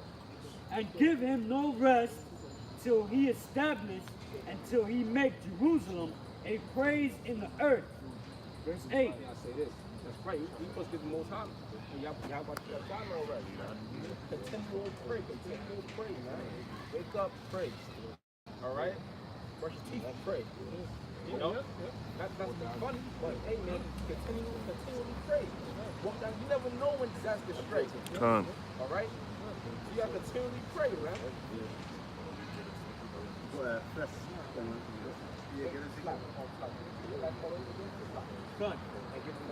And give him no rest till he establish, until he make Jerusalem a praise in the earth. Right, so until we in the kingdom, man. All right, we ain't not kingdom yet, man. All right, there ain't no point. Let's stop praying or stop doing the work or stop believing, man. All right, we can't stop until we get to the kingdom. This is Psalms 32 and 6. It says, for this shall everyone that is... Read that again. This is Psalms 32 and 6. For this shall everyone that is godly pray unto thee in a time when thou mayest be found. Surely in the floods of great waters they shall not come nigh unto thee. Yeah, the Lord can be found right now, man. Right? The Lord can be found right now. But the times are going to come when the Lord can't be found, man. The Lord can be found by way of his prophets being out here on the street corners, man. That's why it says what it says in Isaiah 55 and 6, seek ye the Lord while he may be found. There's a coming time when there's going to be a famine of the word, not a famine of bread or water, man. You know? So right now's the time to seek your heart, watch now, try to seek this knowledge, man. Get this knowledge sealed in your head. You know? You want that? Thou art my hiding place. Thou shalt preserve me from trouble. Thou shalt compass me about with songs of deliverance. Yeah, thou shalt preserve me from trouble, man. From the time of Jacob's trouble, man. Jeremiah 37, when you held the wickedness upon our people, the famine, the race wars, the pestilences. That's why it's important to be part of this truth, man. You know, seek your heart, watch thou shalt watch me. Found, man. It is Ezekiel 9 and 4. And the Lord said unto him, go through the midst of the city, through the midst of Jerusalem, and set a mark upon the foreheads of the men that sigh and that cry for all the abominations that be done in the midst thereof. Judgment. Mark in there is called the Tawaf. Saved from judgment. Exempt from judgment. All right, and that's why when you go back reading what we was doing before, which was What was the precept we read that says give him no rest? Yeah, give Isaiah 62:6 it says give him no rest, right? Well, this is what the men are doing in Ezekiel 9:4. They're sighing and crying. They're giving the Heavenly Father no rest until what? Until this place be made, until this Babylon be destroyed, which is America, okay? And until what? Jerusalem, which is the people before a place, be shown in front of all these heathens' eyes, man. That's right. Okay, that the Lord has loved us since the beginning, man. All right? This place, America, is going to be destroyed by 200 million missiles. That's giving the Heavenly Father no rest, man. Okay? Okay, that Esau, Edom, okay, is going to slavery. That's giving the Heavenly Father no rest, man. That's these heathens, all right, that will ever call nothing, okay, are going to come back in subjection under the Israelites. That's giving the Heavenly Father no rest, man. All right, warn 2/3 of our people that you're going to be destroyed if you don't come back to the Lord. That's giving the Heavenly Father no rest, man. All right, and asking the Lord to judge this place speedily, man. So what? So by us constantly doing that, the Lord's going to put that mark upon our head. And it's not the mark of the beast, it's the mark of deception, man. The mark of the Lord saving us, all right, while 2/3 of our people get destroyed, man. And us watching it right before our eyes, man. Go ahead, bro. Yeah, 2 Chronicles 36, verse 15. And the Lord God of their fathers sent to them by his messengers, showing you that there's going to be a time where you can't seek the Lord because you can only seek him through his messengers.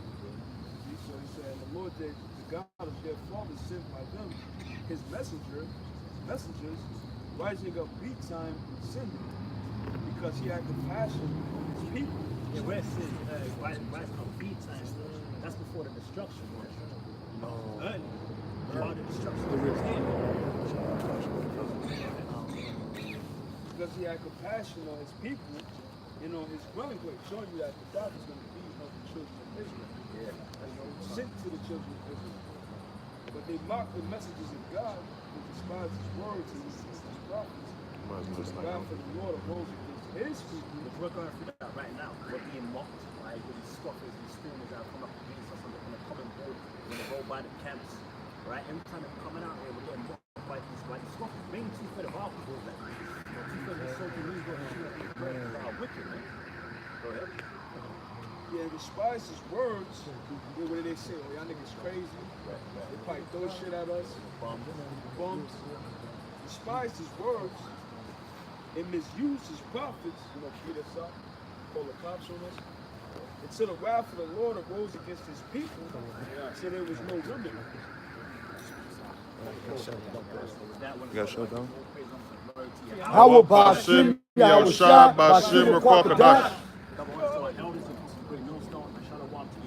Shalom. It goes in later.